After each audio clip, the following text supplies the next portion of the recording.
Наша история начинается с Кеничи, который спешит в школу, опаздывая на занятия, и случайно сталкивается с девушкой, которая принимает его за другого. Напал на нападавшего и заморозил его на земле. Она быстро извиняется и помогает ему собрать разбросанные книги. Кеничи кричит на нее за то, что она напала на него, но она объясняет, что у нее сработали рефлексы, когда он толкнул ее. Когда мы вместе бежим в школу, она уверенно перепрыгивает через реку и призывает его сделать то же самое, но в итоге он падает в воду, и ей приходится спасать его. По прибытии в школу его заставляют стоять на улице за опоздание, в то время как девочку вызывают и знакомят с класс как Фуринджи Мью. Когда он слышит, что она приехала сюда из престижной школы, он сомневается в ее интеллекте. Чтобы доказать свою точку зрения, она представляется классу и сообщает учителю, что присоединится к Кеничи на улице в качестве наказания за то, что тоже опоздала. Вне класса она благодарит его за помощь, несмотря на то, что спасла его, и спрашивает, не хотел бы он стать ее другом. Он не мог поверить в свою удачу. Похоже, советы из его книг о том, как заводить друзей, наконец-то принесли свои плоды. После занятий Кеничи, как обычно, спешит в нужный клуб, но странный мальчик по имени Недима останавливает его и начинает издеваться над ним. Он называет его трусом и спрашивает о Фуринзи, но когда он не получает ответа, которого ожидал, он прибегает к физическому нападению на Кеничи.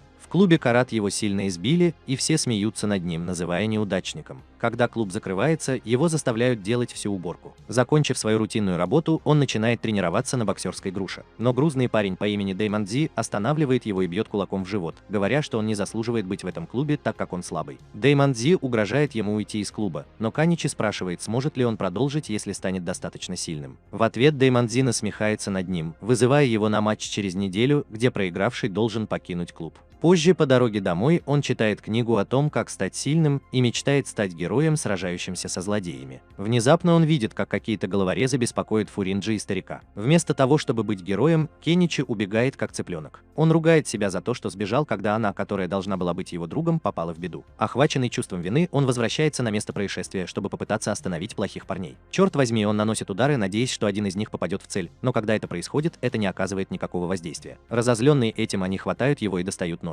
Прежде чем они успевают что-либо предпринять, Фуринзи быстро вмешивается и с легкостью побеждает нападавших. Бандиты отступают, и она снова благодарит Каничи без всякой причины, называя его храбрым. Она выражает свое удовольствие от того, что он стал ее первым другом, и он рассказывает ей о своем опыте в правильном клубе. Услышав это, она объясняет, что Карат был основан на неделю, чтобы противостоять хулиганам, а не наоборот. Она советует ему найти место, где можно заниматься боевыми искусствами и стать сильнее. Следуя ее совету, она прибывает на место с помощью карты, которую нарисовала для него. Он пытается открыть дверь, но ничего не происходит. Внезапно появляется крупный пожилой мужчина и легко открывает дверь нажатием пальца, напугав Кеничи. Запаниковав, бросается к выходу. Старик останавливает его. Кеничи спрашивает, является ли старик мастером боевых искусств, но старик, думая, что он скромничает, отрицает это, говоря, что никогда в жизни не проигрывал в бою. Пораженный, Кеничи говорит ему, что Фуринзи послал его сюда, и, услышав это, старик ведет его внутрь. Они встречают человека по имени Апакай, который энергично практикует свои навыки удара кулаком. И, заметив Кеничи, он приходит в восторг и демонстрирует свои навыки, пробивая стены и тому подобное. Они продолжают экскурсию, когда он натыкается на девушку в комнате. Он находит ее милой, но он шокирован, когда она одним взмахом меча отсекает все лезвия. Она нападает на кого-то за попытку сфотографировать ее, и одна из ее звездных ниндзя чуть не попадает в Кеничи. Но старик останавливает это и предупреждает его не делать этого, пойди и покопайся в нем. Затем его знакомят с кем-то по имени Сакаки для обучения, но Сакаки, похоже, не заинтересован в том, чтобы взять его в ученики. Он демонстрирует свои смертоносные приемы и предупреждает его, что если Кеничи будет тренироваться с ним, то умрет через 3 дня. Не желая умирать так скоро, Кеничи готовится уйти, думая, что это странное дадзё. Однако, когда он видит другого грозного человека, он теряет сознание. К его удивлению, Фуринзи будет его и спрашивает, все ли с ним в порядке. Он говорит ей уходить вместе с ним, считая это место опасным. Но она отказывается и шокирует его, рассказывая, что это место ее дом, а старик никто иной, как ее дедушка. Он знакомит Кеничи с группой опытных мастеров боевых искусств и рассказывает об этом месте, известном как Рёзанпаку. Среди них Шио Сакаки, каратист, Апачи, мастер тайского бокса, тайского муи, Кенсэй Ма, владеющий различными китайскими боевыми искусствами, Айзен Кацудзи, воин-философ, и Шигер Касака, искусный в фехтовании и обращении с оружием. Затем дедушка представляется как глава семьи, и вся эта информация вызывает у Кеничи сильное беспокойство. На этот раз, вместо того, чтобы спасти его, Фуринзи извиняется и уходит заваривать чай, оставляя его наедине с этими бойцами. Они оценивают его, удивляясь, зачем она привела его сюда. Им нравится, что девочка хочет спасти бабочку, и они размышляют о том, откажется ли Кеничи от этого. Это вызов. Старейшина обращается непосредственно к нему, спрашивая, готов ли он присоединиться к ним в Рёзанпаку. Сначала он сомневается, что Наны ответит утвердительно, так как присоединение к ним может помочь ему стать сильнее. Специалист по китайским боевым искусством, Кенсей протягивает ему анкету, в которой указаны его личные данные, и просит ежемесячно платить $200. Увидев, что он расстроен суммой, Кенсей снижает ее до $100,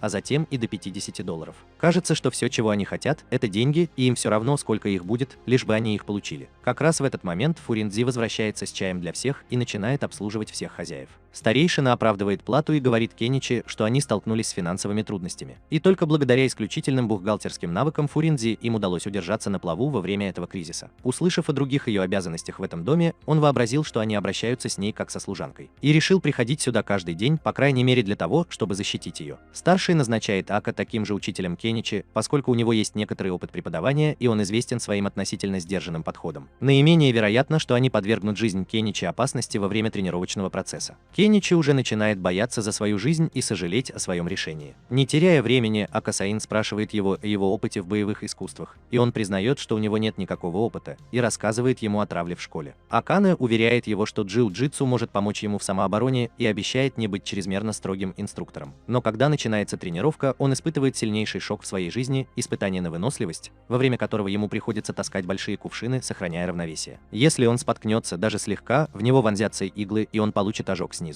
Он задается вопросом, является ли этот уровень легким, а более сложные должно быть опасны для жизни. При мысли о том, что он тренируется с другими мастерами в одиночку, его охватывает страх за свою жизнь. Он издает крик боли, когда оступается, и иглы пронзают его кожу. Акисами дает ему небольшую передышку, прежде чем дать ему другое задание в рамках его тренировки. Кеничи должен нести Акисами, пока он пробегает расстояние в 3 остановки на поезде до парка. Его протесты встречают только суровое поощрение со стороны Акисами в виде побоев и выговоров. После этого ему дают указание отдохнуть, но он остается настолько измотанным, что едва может ходить и подумывает о том, чтобы бросить учебу. Однако, увидев Ширинджи, он меняет свое мнение и решает вернуться. Следующий день станет настоящим началом его тренировок. Ему приходится ходить между столбами, неся огромные кувшины с водой. Он спрашивает Экина, когда же он по-настоящему научится джиу-джитсу, вместо того, чтобы заниматься всеми этими мышечными тренировками. Но Экин говорит ему, что ему нужно сначала улучшить свою силу. Он объясняет, что независимо от техники, муравей не может победить слона своей силой, но берет назад сравнение с муравьем и говорит, что муравьи сильнее его. Не в силах больше терпеть это унижение, Кеничи хочет уволиться, но Акасаин напоминает ему о силе, которой обладают муравьи, вдохновляя его на упорство. Учитывая, что у Акасаина есть ученик, боксер Аппетит вызвался тренировать его, и Кеничи был доведен до предела своих возможностей. Старейшина находит это забавным и говорит ему быть благодарным за то, что его обучали многие мастера. Тем временем Фуриндзи узнает о плане Демадзи лишить Кеничи жизни, если он примет участие в их испытании. Желая помочь, она встречает его позже в парке, чтобы научить некоторым приемам. Она демонстрирует технику, переплетая пальцы ног, движение, называемое куво, а затем поворачиваясь наружу, известное как хайхо. Однако он ничего не понимает, поэтому она поощряет его атаковать ее, показывая ему технику, включающую работу ног и движения. Хотя поначалу он отказывается нападать на нее из-за своей мужской гордости, он быстро понимает, что Пол не имеет никакого отношения к обучению и следует ее инструкциям. Поначалу, испытывая трудности с движением, он обретает понимание и совершенствуется по мере того, как она мотивирует его, подчеркивая, что прогресс требует решимости и усилий. На следующий день Фуриндзи ждет, когда он пойдет в школу, и удивляется, почему он опаздывает.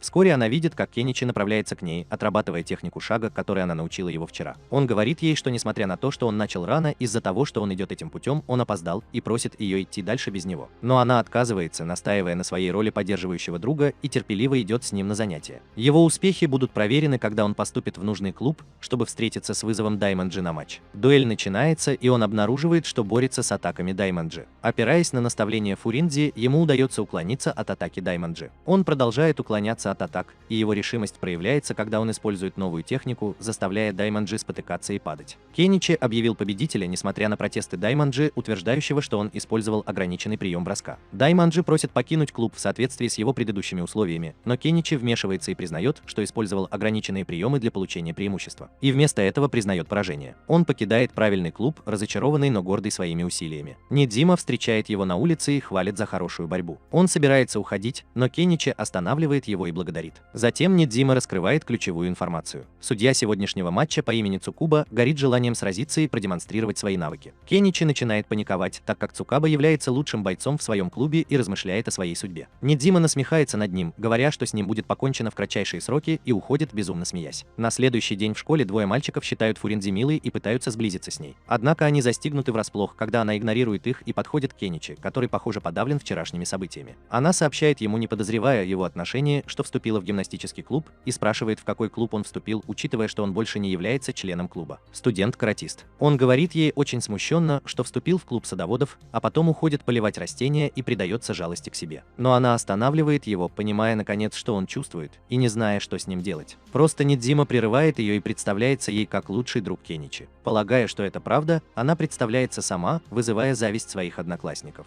Он уходит, сказав, что встретится с ней позже на уроке физкультуры, в то время как бедный Кеничи кажется забыт. Во время урока Сукуба производит шум, разбивая грецкий орех, поэтому учитель просит его вести себя потише. Увидев, как он с легкостью разбивает грецкий орех, учитель пугается и игнорирует его поведение. Он продолжает дробить грецкие орехи и задается вопросом, было ли проявление силы Каничи намеренным или счастливой случайностью. Позже Нидзимин сообщает Фурджи, что Цукуба планирует сразиться с Каничи, подчеркивая, что Цукуба может разбивать камни голыми руками. Тем временем Каничи сидит дрожа и явно впадая в панику при мысли о встрече с ним. Шику говорит, что у Шукабы должно быть черный пояс за такую силу. В Рио Занпаку планы Кеничи Уотерса нарушаются мыслями о предстоящем бое, которые наполняют его страхом. Осознавая свою тревогу, Акисами начинает тренироваться, чтобы справиться с ней. Его основная цель — бегать как лошадь, держа в руках ками, а Кенсей дает уроки упражнений для укрепления ног, подчеркивая важность сильных ног в боевых искусствах. Афай пытается продемонстрировать Каничи свою разминку, но Каничи убегает с места происшествия. Сакаки спорит с Фуринджи о технике, которой она его научила, и говорит ей, что хотя она научила его, чтобы помочь ему победить хулигана, это только привлечет более сильных противников, которые теперь хотят испытать Каничи. Она шокирована тем, что Сакаки смог предсказать происходящее, и понимает, что причина, по которой мастера не научили его каким-либо техникам, кроется именно в этом. Сакаки сообщает ей, что Кеничи не хватает базовой силы, и из-за нее у него будут проблемы с другими учениками. Чтобы доказать свою точку зрения, возбужденный Апач отправляет Кеничи в полет, и в итоге он получает серьезные ранения. Дома его будет сестра, и он начинает бессвязно бормотать, думая, что умер и находится на небесах. Она поправляет его и выражает свою озабоченность его благополучием. За ужином его отец расспрашивает его о частых травмах и спрашивает, действительно ли он посещал легальное дадзё. Он признает, что это нелегально, и отвергает саму идею легальности. Он убегает в свою комнату, а его сестра следует за ним, восклицая, что над ним тоже издеваются в дадзё. Полной решимости защитить своего сына, его отец достает пистолет, но мать Кеничи успокаивает его, что готовность Кеничи встать на ноги, не отступая, является признаком его решимости и то, что он должен верить в своего сына за то, что тот выбрал это додзё. На следующий день Кеничи и Фуринзи перелезли через школьный забор, пытаясь ускользнуть от Цукубы, и она заметила, что он с каждым днем становится все жестче. На уроке гимнастики девочка по имени Такашима получает похвалу за свое выступление, но когда Фуринзи демонстрирует свою гибкость во время растяжек, все хвалят ее. Вместо нее, видя, что мисс Такашима ревнует, она бросает ей вызов на выступление. Она делает глубокий вдох и демонстрирует свои исключительные гимнастические способности. Все хвалят ее, в то время как Такашима сгорает от зависти. Они приветствуют ее как мастера и выражают желание учиться у нее. Тем временем Кеничи крадется по раздевалке, пытаясь скрыться от взгляда Цукабы, но как назло Шукаба подходит к нему сзади и пугает его. Цукаба выводит его на улицу и просит подраться, но он рад, что его отпустили. Шукаба насмехается над ним, называя трусом, что провоцирует его принять вызов.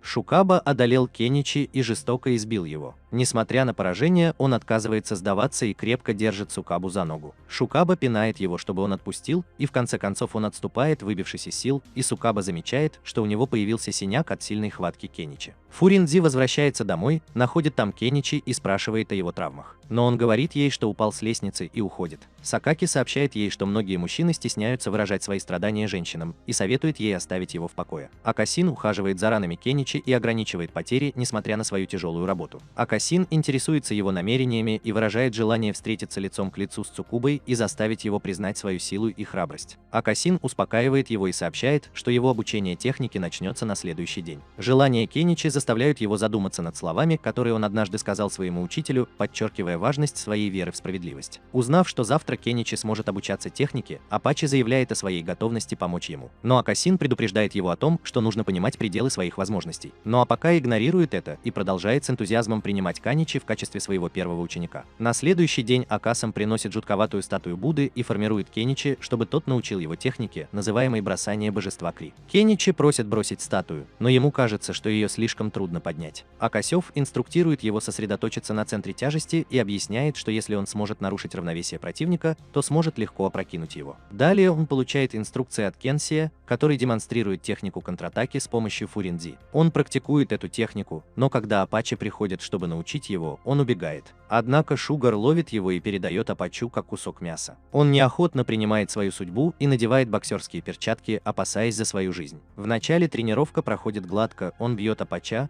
но когда Апач просит его уклониться от удара, Кеничи падает от удара. Его тренировки усиливаются по мере того, как он практикует технику великого божества бросков и технику контратаки. Каждый раз, когда он бросает статуэтку на землю, следующий раз оказывается не легче, а труднее. Все это время Сакаки наблюдает за его тренировками издалека и начинает проникаться к нему симпатией. Он хвалит Кеничи за то, что тот провел там больше 3 дней, и советует ему понаблюдать за статуей. Кеничи внезапно понимает, что эта статуя немного больше предыдущей, и вскоре он находит комнату, полную статуй Будды разных размеров, которые Ками обманчиво менял местами. Жалившись над ним, Сакаки предлагает сделать исключение в этот день и научить его одной технике. Он расспрашивает Кеничи о стиле карета своего противника, но тот отвечает, что не знает. Сакаки первый сердится на его ответ, но вскоре становится мягче с ним и просит его продемонстрировать боевую стойку Шукабы, что тот и делает. Сакаки говорит ему, что у Шукабы спортивный стиль ката, и предлагает показать технику, которая наверняка победит Цукабу. Шигир и Эками удивлены, что Сакаки кого-то учит. Позже в школе Фурин-Ди видит, как Цукаба избивает парня и вмешивается. Когда Цукаба прикасается к ней, она бьет его. Видя ее навыки, просит ее сразиться с ним, но внезапно появляется Кеничи со своей мужской гордостью и останавливает ее от драки, а вместо этого бросает вызов Шукабе от ее имени. Она оплакивает Кеничи из-за того, что он недостаточно силен, чтобы сразиться с Шукабой, но он отказывается поступить со своей гордостью. Бой начинается, и Кеничи вспоминает технику, которой его научил Сакаки. Он пытается ударить Цукабу в лицо, но в итоге другой рукой бьет его в живот. Этот прием называется Ямадзуки Абасаи, и он отлично работает против таких каратистов, как Шукабака. Кеничи вспоминает слова Сакаки о том, что люди, как правило, боятся получить удар в лицо, и советует ему использовать это в своих интересах, целясь в другие области, когда они закрывают лицо. Стукова приходит в ярость и бросается вперед, но Кеничи использует специальную технику контратаки, которой его научил Кенсей, и в конце концов применяет технику Будды броска, чтобы повалить Шукабу на землю. По сравнению со статуями, Шукаба намного легче, и Кеничи легко его опрокидывает, что приводит к его поражению. Кеничи бросается к нему и проверяет, жив ли он, и вздыхает с облегчением, обнаружив, что он дышит. Фурин-Ди находит это милым и игриво хихикает над ним за то, что он заботится о благополучии своего противника, а не о своем собственном. Вернувшись в дадзё, он с гордостью объявляет, что победил Цукаву, но Сакаки говорит ему, что ему еще предстоит столкнуться с трудной частью, и что он узнает об этом позже. Поговорим об этом в ближайшее время. На следующий день в школе Кеничи начинает что-то подозревать, когда кажется, что все вокруг его боятся, и он делится этим с Фурин-Ди. Оказывается, Нидзима всем рассказывала о своем успехе в борьбе с Цукабадом, и Кеничи ругает его за это. Однако она поддерживает Нидзиму и рассказывает, что именно она рассказала ему о Кеничи в обмен на 2 миски лапши. Как раз в этот момент они видят, что какие-то головорезы ищут его, и он быстро прячется за Нидзимой, как цыпленок. Оказывается, головорезы являются частью банды под названием Рагнарёк и ищут Кеничи, чтобы бросить ему вызов, услышав о его успехе и Сукабе. После того, как головорезы уходят, Нидзима пугает его, предполагая, что они, вероятно, знают, где он живет, и не остановятся, пока не найдут его. Кеничи начинает паниковать и снова начинает бояться за свою жизнь. В дадзё Кеничи охвачен страхом перед предстоящим боем и доверяет мастерам. Однако они остаются невозмутимыми и замечают, что он должен был предвидеть, что произойдет нечто подобное. Именно тогда он понимает, что они уже знали, что его бой с Шукаба привлечет внимание. Сакаки говорит ему не быть трусом и довести дело до конца, поощряя его стать самым сильным в школе. В школе враги активно разыскивают его, но ему удается сбежать, и он находит убежище в садоводческом клубе. Там он встречает девушку по имени Идзуми, которая ставит под сомнение мотивы вступления Каничи в садоводческий клуб. Он объясняет свой интерес к цветам и удовольствие от полива растений. Она рассказывает о слухах, которые ходят вокруг него, но он отказывается, говоря, что он не настолько силен. Внезапно на сцену выходит Нидзима в фильме Кеничи. Взволнованный слухами, которые он распространил, ругает его и выгоняет из клуба. Миджума жалуется, что его не ценят, и уходит, не упомянув, что он пришел сообщить Кеничи о тех головорезах, которые его разыскивают. Вернувшись в дадзё, Кеничи, тренируясь с аппетитом, выматывает его. Другие мастера просят Апача закончить тренировку побыстрее, чтобы они могли поработать с ним по очереди. Видя, что мастера дерутся из-за него, он спрашивает, есть ли у него какой-нибудь скрытый талант в боевых искусствах. Однако они не дают ему покоя и говорят, что у него нет никакого таланта. Не в силах вынести позора, Каничи задумывается о том, чтобы покончить с собой, но Фуринзи вмешивается и пытается остановить его. Сакаки уверяет его, что практика никогда его не подведет, и разбивает бутылку, чтобы продемонстрировать, как он может проделать то же самое с подбородком своего противника. Слова Сакаки мотивируют его, и он тренируется, ударяя кулаком по деревянному шесту. Мастера разрабатывают план, касающийся Кеничи и Фуринзи, и просят его пойти с ней на свидание в это воскресенье. Они дают ему билеты в кино и инструктируют его завершить тренировки заранее. Он с радостью соглашается и с энтузиазмом продолжает заниматься. Проходит несколько дней, и план, кажется, отлично работает, поскольку Кеничи проходит все свои тренировки с перспективой выйти на улицу с ее энергией и его решимостью. В день их свидания они едут на метро в кинотеатр, и Фуринзи рассказывает, что это будет ее первый раз. «Смотрю фильм в кинотеатре. Внезапно они замечают Нидзиму, который приветствует их, но Кеничи тащит ее за собой и выходит из поезда, желая пойти в театре наедине с ней. Предвидя, что Нидзима может ждать их на следующей станции, он предлагает им дойти до театра пешком. Они, наконец, прибывают в театр, и к его ужасу Нидзима уже ждет его там. Поэтому он предлагает им вместо этого пойти в ресторан. Она колеблется, не желая тратить билеты впустую, поэтому он начинает вести себя так, будто он голоден, и начинает есть билет, чтобы доказать свою точку зрения. Они предлагают ему поесть в ресторане, и там она признается, что тоже впервые ест фастфуд. Он вспоминает, сколько работы и ответственности лежит на ней дома, и решает сделать этот день незабываемым для нее. После еды они гуляют по улицам, играют в веселые игры и общаются с кошкой. Позже они отправляются в парк развлечений, и она рассказывает, что это ее первый раз там, так как она постоянно тренируется и никогда не занимается обычными подростковыми делами. Она выражает желание покататься на карусели, и они садятся на нее. Она видит маленькую девочку и машет ей рукой, и увидев ее счастливой, он тоже становится счастливым. Они наконец-то отправляются в театр по ее просьбе, хотя Кеничи не очень хочет идти, так как думает, что Нидзима все еще может быть там. Но когда они прибывают в театр, то слышат поблизости тревожные звуки и отправляются на разведку. Там они становятся свидетелями нападения группы головорезов на Нидзиму. Каничи предлагает им уйти и пойти в театр, но Фуринзи настаивает, чтобы они помогли Миджиме. Он вспоминает то время, когда дал обещание помогать слабым, если сможет, и отправляется на встречу с бандитами, чтобы спасти Миджиму. Черпая силы в словах Сакаки о тренировках, он противостоит бандитам и пинает одного из них, который затем падает на землю. Нидзима использует эту возможность, чтобы преувеличить свое мастерство в боевых искусствах, чтобы запугать их. Фуринзи расспрашивает его о том, как бандиты узнали, что они там были, и Нидзима рассказывает, что китаец в шляпе, который оказался кенсеем, раздавал бандитам расписание занятий Кеничи. Позже Кеничи обсуждает это с кенсеем, который говорит ему, что на самом деле это была идея Икема. Он жалуется, что из-за них у него теперь есть мишень на спине. Аким описывает свою идею как стратегию кнута и пряника и раскрывает их намерение использовать Фуринзи в качестве своего мотивационного стержня. Кеничи высказывает опасения по поводу ее вовлечения, но мастера объясняют, что такой подход известен как жесткая любовь. Сакаки уточняет, что Кеничи рано или поздно придется столкнуться с бандой, поэтому он должен быть готов к встрече с ними в любое время. Фуринзи предлагает им обратиться за советом к ее дедушке по этому вопросу. Старейшина делится своим собственным опытом травли и возможными последствиями для своих мучителей, поощряя его готовиться к будущим испытаниям, поскольку на его пути будет появляться все больше противников. На следующий день Каничи втайне восхищается впечатляющими гимнастическими навыками Фуринзи во время ее занятия. По ходу занятия Такашима бросает в нее палку, пытаясь сбить ее с ног, но она изящно ловит ее лентой, заслужив похвалу от всех присутствующих. Кеничи сообщает своей семье, что собирается провести выходные в дадзё. У него возникают опасения, что его отец может подвергнуться промыванию мозгов, и посоветовать ему принять своего внутреннего американца и носить оружие. Сестра Кеничи беспокоится о возможных ночных побоях, которые его жалкий брат может получать каждую ночь, и говорит ему отказаться от этого плана, но он отказывается и идет в больницу. Додзё только для того, чтобы вернуться весь в синяках и побоях, в то время как его бедная сестра идет к нему с коробкой лекарств. В дадзё Каники, преисполненной решимости усилить свои тренировки, надевает свой каратистский костюм и с восхищением наблюдает за тренировками мастеров.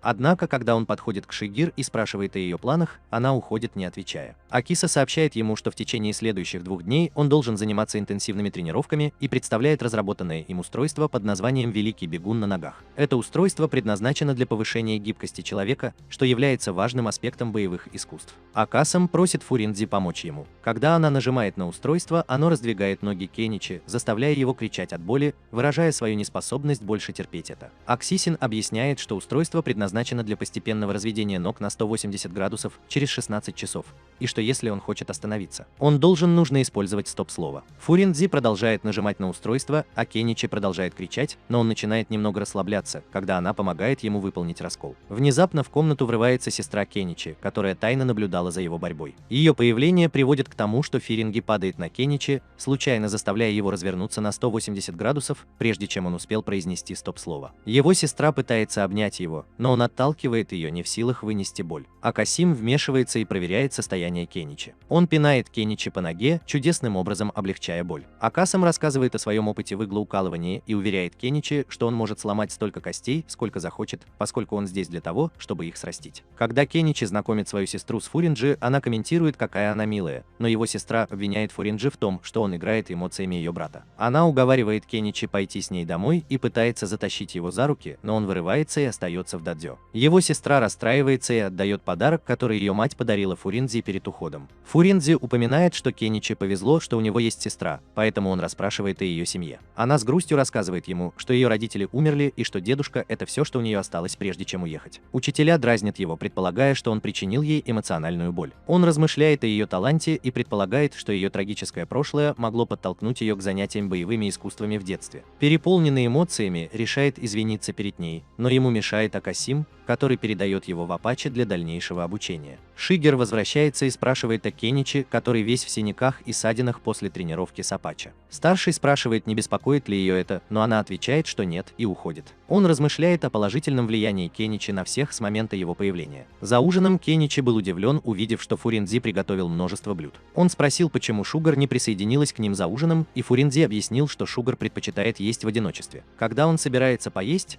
хозяева крадут у него еду, оставляя его без еды. Позже ночью, почувствовав голод, он получает еду, приготовленную Фьюри на крыше специально для него. Это дает ему возможность извиниться перед ней, и она принимает его извинения, упоминая, что ей больше не грустно. Поговорив о стремлениях друг друга, она спрашивает его о его мечтах, и он рассказывает о своем желании стать писателем. В ответ он спрашивает ее о ее собственных мечтах, на что она отвечает, что они являются секретом. Однако Шигар раскрывает стремление Фуринзи стать красивой невестой, прочитав письмо, которое она написала пару лет назад. Смущенный, Фуринзи пытается вырвать письмо у Шигара, который покидает сцену. Затем она выражает свое желание, чтобы он навсегда остался ее лучшим другом. Хотя он и опечален тем фактом, что не может быть ее парнем, он признает, что их нынешняя дружба только к лучшему. Несколько дней спустя в клубе садоводства Кеничи был поглощен поливом растений. Идзуби замечает его оживленное поведение и комментирует его. Он объясняет, что клуб – его единственное убежище от банды головорезов и мастеров боевых искусств. Он вспоминает, как интенсивно тренировался в дадзё, но по-прежнему полон решимости не уходить из клуба из-за Фуринзи. Она игриво замечает, что несмотря на слухи о том, что он самый сильный и злой мальчик в школе, он довольно добродушный. Он опровергает эти слухи, приписывая их Нидзиме. Заинтригованный, она спрашивает о его любимом растении, которое он ласково называет королем снеговиков,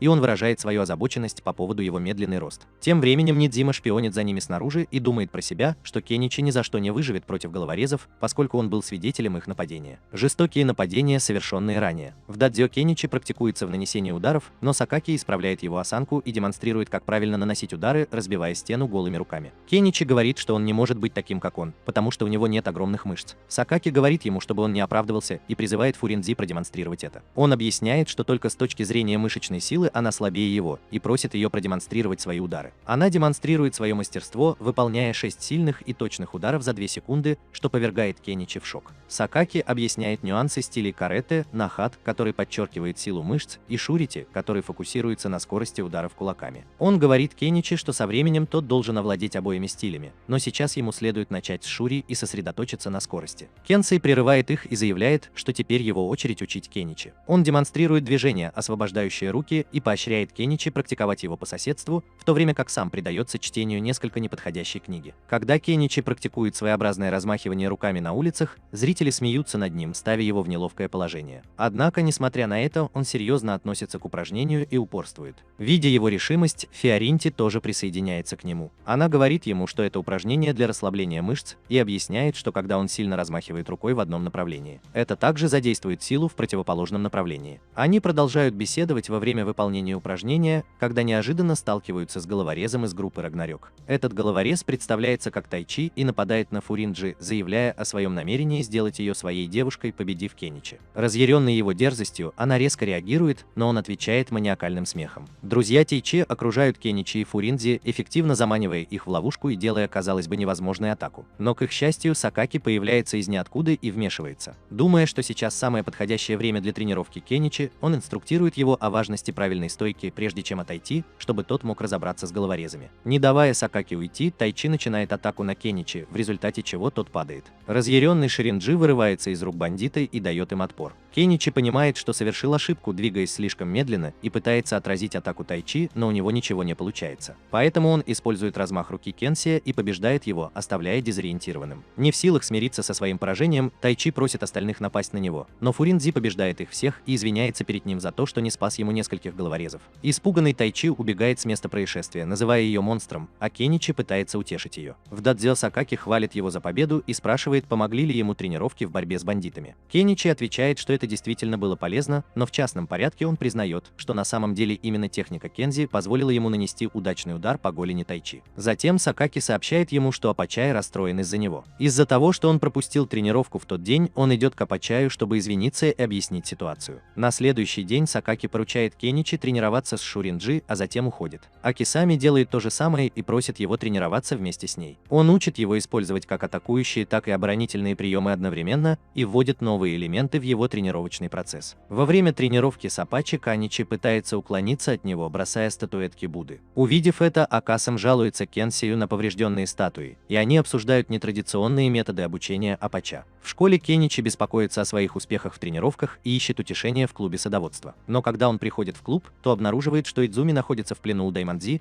и становится свидетелем того, как друзья Даймондзи повреждают растения. В том числе его любимое растение под названием Снежный король. Даймондзи вызывает его на поединок, угрожая в противном случае причинить вред Идзуми. Разгневанный действиями Даймондзи, Кеничи быстро уклоняется от удара Даймондзи и наносит ему удар в живот, от чего тот падает. Видя, как друзья Даймондзи убегают с места происшествия, Кеничи расстраивается из-за того, что не смог спасти свои растения, и извиняется перед ними. Однако Идзуми успокаивает его и предлагает восстановить растение, пересадив поврежденное. Через несколько дней, к большому удивлению Кеничи, Идзуми показывает ему это растение, появившееся из снежного кома, и говорит, что оно выжило. Он становится невероятно счастливым и размышляет о глубоких корнях растения и его постепенном росте, понимая, что это соответствует его собственному пути в боевых искусствах. Он вспоминает свой недавний успех в борьбе с ударами Даманджи и становится довольным своим прогрессом. Он клянется продолжать усердно работать, чтобы стать таким же, как его жизнерадостное растение, королем снежных комов. На следующий день головорезы активно ищут его в школе. Чтобы избежать их преследования, Кеничи прячется в шкафу и спокойно поглощает еду, которую ему дали. Позже он сталкивается с человеком по имени Такаши. Кеничи приходит в ярость из-за того, что этот человек нарушил его планы по походу за покупками с Фуринзи и готовится противостоять ему, пока она присматривает за другими мужчинами. Кеничи восхищается ее способностями и умудряется ранить Такаши ударом кулака. Когда Такаши готовится напасть на Кеничи с ножом, она советует ему быть осторожным и вмешивается, хватая его за пояс, чтобы нейтрализовать Такаши и его приятелей. Инструкторы дадзё заметили, что Кеничи выглядит подавленным после возвращения из похода по магазинам. Апакай проявляет беспокойство и спрашивает Сакаки, может ли он пойти и утешить его. Сакаки говорит Айчаю оставить Каничи в покое. Выходя на улицу, Каничи размышляет о своей ссоре с Такаши, особенно о том, как он испугался, увидев нож. Присоединившись к нему, Шигеру пытается заинтересовать его. Она показывает ему, на что способна, когда он не отвечает. Акисим говорит ему, что она умеет обращаться с разнообразным оружием и хотела бы научить его им пользоваться. Но, похоже, оружие его не интересует, поэтому Акисим подчеркивает, насколько важно понимать, что такое оружие, чтобы эффективно противостоять ему. Мастера вместе с Фуринзи внимательно наблюдают за тренировкой Кеничи с Шигуром. Она сообщает ему, что они собираются начать с ножа, но Фуринзи забирает нож из ее рук и вместо него дает ей ложку. Шигер продолжает использовать ложку для демонстрации одежды Терри. Услышав шум, старейшина тоже присоединяется к ним и делится своим пониманием, заявляя, что будь то нож или ложка, это просто металлические предметы, которые безвредны, если только они не ударят вас. Он объясняет, что не имеет значения, какой предмет использует Шигер, поскольку она никогда не промахивается мимо цели. Старший советует Кеничи спокойно наблюдать за ее движениями и находить возможность для атаки. На этот раз они тренируются с бумажными рулонами. Она учит его правильной позе, нанося серию ударов своим бумажным рулоном, подчеркивая его уязвимые места. Она корректирует его позу и просит его начать атаку. Однако, когда он это делает, она без особых усилий парирует его движение. Несмотря на неоднократные попытки, Каничи продолжает терпеть неудачу и в конце концов падает на землю от изнеможения. Старейшина говорит ему о важности мужества и борьбы, поскольку это позволяет ему сохранять спокойствие и помогает найти слабые места противника. Однако Кеничи сомневается в себе, поскольку чувствует, что ему не хватает смелости. Старейшина советует ему, что главное — это тренировка, и просит Шигира раздвинуть свои границы. После интенсивных тренировок тренировок с Шигиром он становится истощенным и не может нормально ходить. Затем он видит, как тренируется Сакаки, и восхищается его телосложением, мечтая иметь такие же мышцы. Внезапно Акасами прерывает его размышления и приглашает Кеничи пройтись с ним по магазинам. Однако оказывается, что Кеничи снова заставляют тащить его как лошадь в рамках их обычной тренировки с шинами, и их упражнения продолжаются. На улицах Кеничи чувствует себя неловко перед девушками, которые, проходя мимо, смеются над ним. Он спрашивает, когда же он закончит базовую подготовку, но Акасами опровергает это мнение и говорит ему, что никакой базовой подготовки не будет. Он объясняет, что в прошлом мастера боевых искусств отдавали предпочтение спаррингам, а не чрезмерной тренировке мышц. Акасам подробно рассказывает о рисках и преимуществах наращивания мышечной массы только с помощью спаррингов. Несмотря на то, что это укрепляет определенные мышцы, необходимые для борьбы, это повышает риск получения травм. Когда Кеничи спрашивают, готов ли он попробовать это, он колеблется и говорит нет. Закончив с покупками, они возвращаются в додзё. По пути они натыкаются на банду, которая преследует двух девочек, одну из которых зовут Идзуми. Кеничи понимает, что это те же самые люди, которые издевались и дрались с Фуринзи. Главарь банды опознает Кеничи, и они окружают его. Акасим просит девочек убежать и вмешивается, демонстрируя свою невероятную силу, ломая кость главарю. Впоследствии он вправляет ее, объясняя, что вывихнул кость по ошибке. Главарь банды приказывает своим людям привести их главаря и собрать побольше оружия. Вскоре появляется главарь, массивная фигура в смешной маске. Между Акасамом и главарем разворачивается схватка, в ходе которой Акасам демонстрирует свое невероятное боевое мастерство и обучает Каничи ценным приемам. По мере того, как ситуация накаляется, главарь банды достает пистолет и целится в Акима. Он уверенно подходит к главарю банды и хватает его за голову, разделяя их драку, чтобы обеспечить безопасность прохожих. Кеничи поражен своими сенсорными способностями и украдкой наблюдает за их дракой. Когда он становится свидетелем этого, Акасам одновременно пугает и впечатляет его, заставляя поклясться сохранить инцидент в тайне и никому о нем не рассказывать. После этого Кеничи рассказывает Сакаки о силе Акасама и получает знания о 3 различных типах мышц человеческого тела. Розовая мышца, которая обладает сбалансированным сочетанием выносливости и скорости, красная мышца, отвечающая за скорость, и белая мышца, отвечающая за скорость. Он узнал от Сакаки, что Акасан нарушил правила тренировок, подвергаясь странным тренировкам в течение 20 лет, в результате чего все его мышцы стали розовыми. После этого Фуринзи беспокоится о Кеничи, когда тот собирается уходить из дома. Ее опасения необоснованы, уверяет он ее. Но по дороге домой он сталкивается с Такаши, который готов драться с ним, и у него есть нож. Он помнит, как старший сказал, что пока они идут и бьют его, ножи и ложки — это просто металлические предметы. Используя это новообретенное понимание, он обезоруживает Такаши, насмехаясь над ним и отбрасывая нож ногой, когда видит возможность. Затем он вспоминает совет Акасами о том, как целиться в жизненно важные точки противника, чтобы вывести его из равновесия, и наносит удар Такаши в лицо. Пока Такаши дезориентирован, Кеничи рассказывает о своей жалкой жизни и суровых тренировках, которые он проходит в додзё. Тем временем Ширинджи тайно наблюдает за ним, находя облегчение и счастье в новообретенной решимости Кеничи. На следующий день Шигер использует божества-метатели, чтобы обучить Апачи тому, как сдерживать себя во время боя, но у него это совершенно не получается, хотя ему удается пощадить одно из божеств.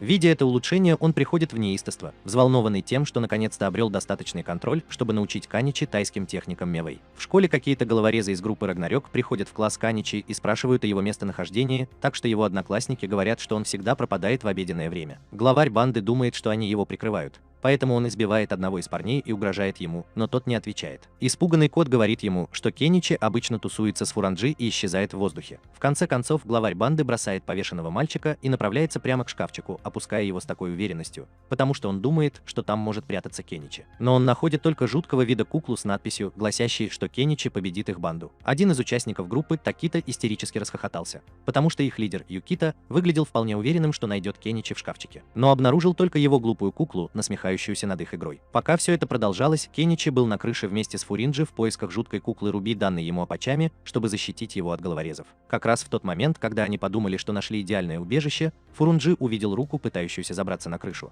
поэтому она немедленно бьет ногой по руке, но узнает, что это Нидзима, и быстро извиняется перед ним. Кеничи расстроен тем, что Нидзима вторгается в его личное время с Фурунджи, но Нидзима говорит Кеничи, что это только вопрос времени, когда головорезы Рагнарёка найдут его тайное убежище, а это значит, что Кеничи должен найти укрытие получше. Наджум также сказал, что он планировал быстро заработать немного денег, ведя ребят в заблуждение относительно местонахождения Кеничи. Кеничи сыт по горло своим мошенничеством «я друг», поэтому он решает оставить Фуранджи, но Нидзима предлагает ему действительно полезную информацию о борьбе Юкиты и Такиты. И предлагает только, чтобы раскрыть эти секреты, если Кеничи будет умолять его и лизать его отвратительные ботинки. Когда они успокоились, Нидзима рассказал Кеничи, что Юкина исключили из школы, потому что он был одержим идеей побеждать в драках, и что у него был фирменный прием, называемый броском через плечо, которому способствовали его большие размеры. Миядзима также сказал, что у Юкиты более высокий бойцовский индекс, чем у Кеничи, которому было бы лучше уйти, учитывая, что у него не было шансов против Юкиты. Ситуация становится еще хуже, когда Кеничи узнает, что Такита когда-то был новичком в мире бокса, и услышав это, он немедленно бежит за своей жизнью. Когда он прибывает в дадзё, он встречает мастеров, играющих в игру и получающих от этого огромное удовольствие. Но Сасаки объясняет, что мы просто играли, чтобы решить, кто будет обучать Кеничи новым техникам. Победителем, как ни странно, оказывается Апакай. Кеничи волнуется, потому что ему предстоит драться с боксером. Но Акасаем и Апакай заверяют его, что высокие техники Мувей дадут ему достаточную подготовку, чтобы победить боксера за короткое время. Несмотря на то, что в нем поется, искусство муай-тай смертельно опасно, и Апака очень хочет, чтобы Кеничи прошел через это. Их первый урок – это тангард муэ для достижения хорошей стойки, за которым следует Т-замачивание, движение с участием локтей и коленей, которые являются основными компонентами муай-тай. Акаси скорбит о том, что Кеничи должен быть осторожен, потому что неправильные движения локтями и коленями в муай-тай могут убить его противников. И это отбивает у Кеничи интерес к изучению тайского бокса. Однако старший говорит ему, что его знания в муай-тай могут помочь ему защитить более слабых людей от хулиганов, и что нанесение вреда его противнику это не было конечной целью, пока он не таил в своем сердце ничего негативного. Тем временем между членами банды Рагнарёк возникает недопонимание, потому что один из лидеров банды сыт по горло медлительностью Такиты в сборе информации, пока он не скажет, что они нашли тайное убежище Кеничи. До сих пор Кеничи хорошо справлялся с основными приемами муай-тай, поэтому Апач говорит ему, что пришло время наносить удары. Но Кеничи беспокоится о неспособности Апача контролировать свою силу, поэтому он ошибочно бьет Фурунджи, пытаясь сбежать от него. Это огорчает Апакая, который чувствует, что все его тренировки по самоограничению были потрачены впустую, но Кеничи подбадривает его и решает рискнуть. После того, как Кеничи нанесет свой первый удар, следующим будет Апакай. Но как только Апакай нанесет первый удар, он отправит нашего любимого ученика на небеса на 5 секунд. Позже Сасаки восхищается Апакаем, когда тот играет с группой детей и говорит им, что он недоволен своей ошибкой. Когда Сасаки наблюдает, как дети пытаются подбодрить его, он улыбается. Вернувшись в дадзё, Каничи весь горит желанием приступить к следующему этапу своих тренировок. Но Фурунджи беспокоится, что у него развилась какая-то форма амнезии из-за травм головы, полученных в драке с Апачами. И так она сообщает об этом Акасейну, но он говорит, что потеря памяти удобна только на данный момент. Кроме того, Сасаки рад видеть, как Апачи тренируются с их стариком по сдерживанию, когда Апачи начинает расстраиваться из-за своих смертельных ударов.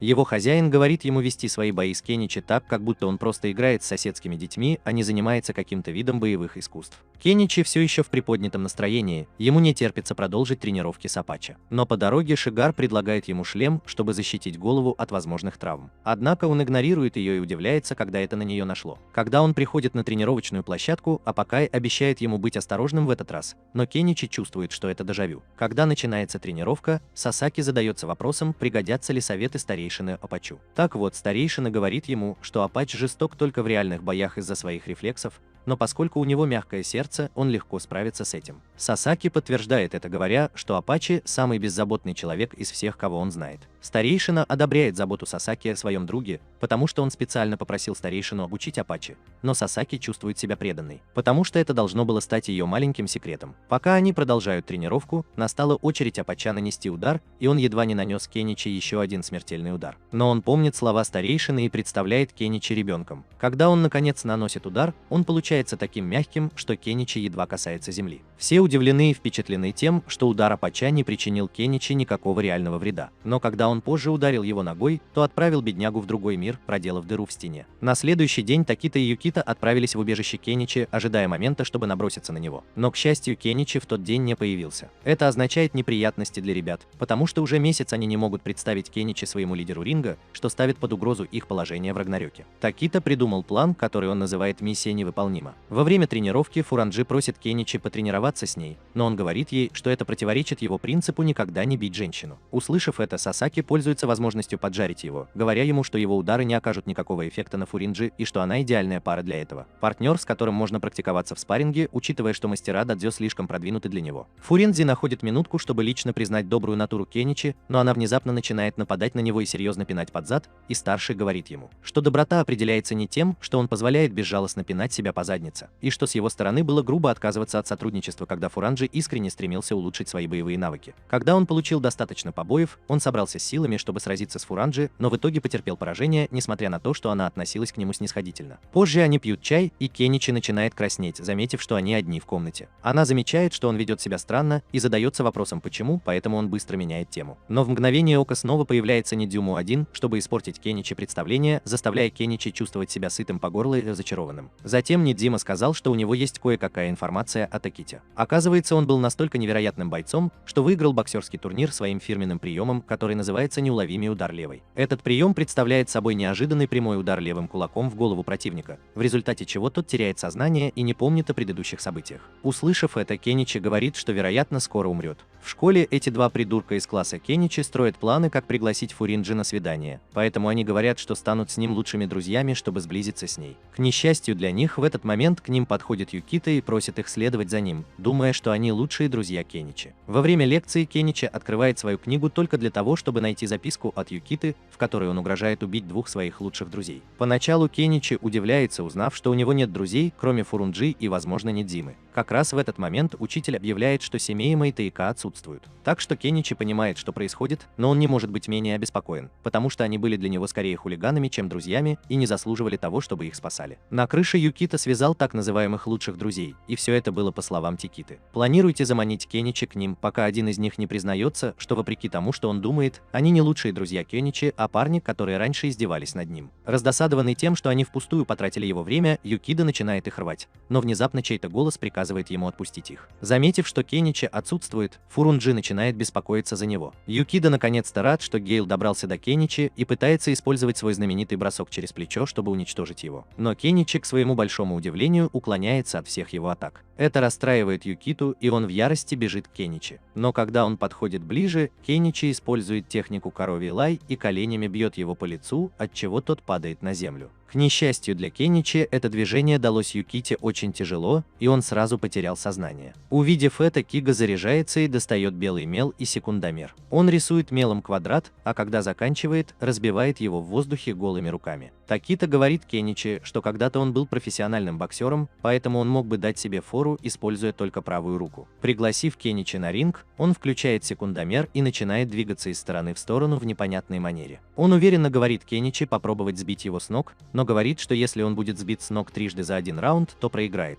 В тот момент, когда Кеничи выходит на ринг, он применяет к своему противнику технику Мувэй-тай, но Такита мгновенно наносит ему 3 сверхбыстрых удара в лицо, которые отбрасывают его в сторону. Он повалил его на землю. Кеничи не может понять, что только что произошло, но ему удается подняться с земли и предпринять еще одну попытку искупить свою вину. Кеничи пытается ударить Такиту, но как бы он ни старался, Такита уклоняется от всех его атак. Когда Такита находит свободное место, он наносит еще одну серию из 3 быстрых мощных ударов, которые ранят Кеничи, заставляя его истекать кровью и падать во второй раз в этом раунде, когда он понимает, что ему не сравниться с Такитой. Как раз в тот момент, когда кажется, что все надежды потеряны, Кеничи вспоминает тайскую технику, которая по сути представляет собой удар ниже пояса, который эффективно воздействует на слабые места боксера. В тот момент, когда он снова поднимается, он наносит удар ниже колена Таките и удивляет боксера еще одним ударом ниже пояса. Это убеждает Такиту в том, что знания Кеничи превосходят знания карате, и что он обладает невероятной силой нижней части тела. Последним ударом Кеничи ослабляет Такея в коленях, и тот падает, но тут же поднимается. В этот момент Такита действует гораздо медленнее, чем раньше, поэтому Кеничи наносит ему удар в лицо. Но как раз в тот момент, когда он собирается нанести один из своих фирменных ударов коленом, раздается сигнал тревоги, раздается звонок, и они оба делают перерыв. Такита чувствует ужасную слабость в коленях, но старается этого не показывать, так как ему интересно, что же за человек Кеничи. В то время как Кеничи недоумевает, почему такому талантливому человеку, как Такита, пришлось бросить бокс. В дадзё у Апачая плохое предчувствие по поводу предстоящего дня, поэтому он проводит мини-ритуал со своей куклой Вуду, чтобы обеспечить безопасность Кеничи. Тем временем у Кеничи и его противника все еще небольшой перерыв, поэтому, чтобы удовлетворить свое любопытство, Кеничи спрашивает Такиту, почему он бросил бокс. Такита застигнут врасплох этим вопросом и предостерегает Кеничи от расспросов людей о деликатных вещах, чтобы он не потерял друзей. Такита начинает рассказывать свою историю. Все началось в его ранние годы, когда он был новичком в боксе, когда у него был лучший друг по имени Кишита, который был его боевым товарищем и огромная поддержка ему. Однако, однажды однажды с Айком Шаей случилось что-то неприятное, и Текит решил вмешаться, несмотря на то, что на следующий день у него был матч. История Жасмин Текиды принимает интересный оборот, раздается сигнал тревоги, означающий, что они должны вернуться на свой матч. Кеничи не был готов вернуться в бой, поэтому он умолял Кеву завершить его печальную историю, но Такита уже был готов к очередному раунду надирания задниц. Они возобновляют бой, и Кеничи очень настаивает на использовании своей техники лоу-кика. Но Такия продолжает уклоняться, он атаковал, в конце концов, используя свою невероятную скорость, чтобы нанести несколько ударов по лицу и телу Кеничи. В этот момент Кеничи вспоминает кое-что, что Апачи сказал ему во время тренировки, и это помогает ему маневрировать, уклоняясь от атак Такиты. В пылу их схватки Кеничи все еще пытается заставить Такиту продолжить свой рассказ, и тот продолжает с того места, на котором остановился. В тот день, когда он узнал, что у его друга неприятности с какими-то плохими парнями, Такита немедленно примчался на место происшествия, и вместе они победили плохих парней. Но Такита получил травмы левого предплечья. Так вот, он пропустил свой матч на следующий день и, к сожалению, больше не сыграл ни одного матча, потому что его рука так и не восстановилась полностью. Но Айкшида выиграл множество турниров и стал звездой, оставив его позади. Что вызвало негативные изменения в поведении Такиты? Так это то, что его друг позже перестал признавать его и оттолкнул в сторону, несмотря на то, что именно из-за него Такита получил травму на первом месте. Такита говорит, что благодаря своему опыту он хочет научить наивных мальчиков, таких как Кеничи, что дружба — это не что иное, как проклятая иллюзия. Учитывая, что двое мальчиков, которые пришли ему на помощь, уже бросили его на произвол судьбы. На данный момент Каничи настолько измучен и почти побежден, что не соглашается с Такитой, говоря ему, что на самом деле он пришел не за двумя мальчиками, которые его бросили, а потому, что у него не хватило духу позволить им страдать, в то время как он мог что-то с этим сделать. Воспользовавшись представившейся возможностью, Кеничи быстро наносит свой фирменный удар коленом, перебрасывая тело Такиты через сетку. Каким-то чудом Кеничи смог спасти Такиту от падения и разбиться насмерть, хотя он был действительно удивлен тем, как быстро ситуация вышла из-под контроля. Тем временем Фуринзи находится в классе и задается вопросом, почему Кеничи принимает возвращение салона, но листок бумаги привлекает ее внимание к возвращению Такиты. Подвешенное тело, поддерживаемое Кеничи. Она быстро находит оправдание у классного руководителя и бежит на помощь Кеничи. Все еще пытаясь поднять их, Кеничи просит Такиту вытянуть левую руку, но, к сожалению, Такита не может пошевелить рукой после того несчастного случая. Такита просит Кеничи отказаться от попыток спасти его, потому что у него ничего не получится, и кроме того, Кеничи подвергал себя опасности. К риску влюбиться в Такиту. Собрав последние силы, Кеничи тянет Такиту к крыше, в то время как сам он почти сгибается пополам,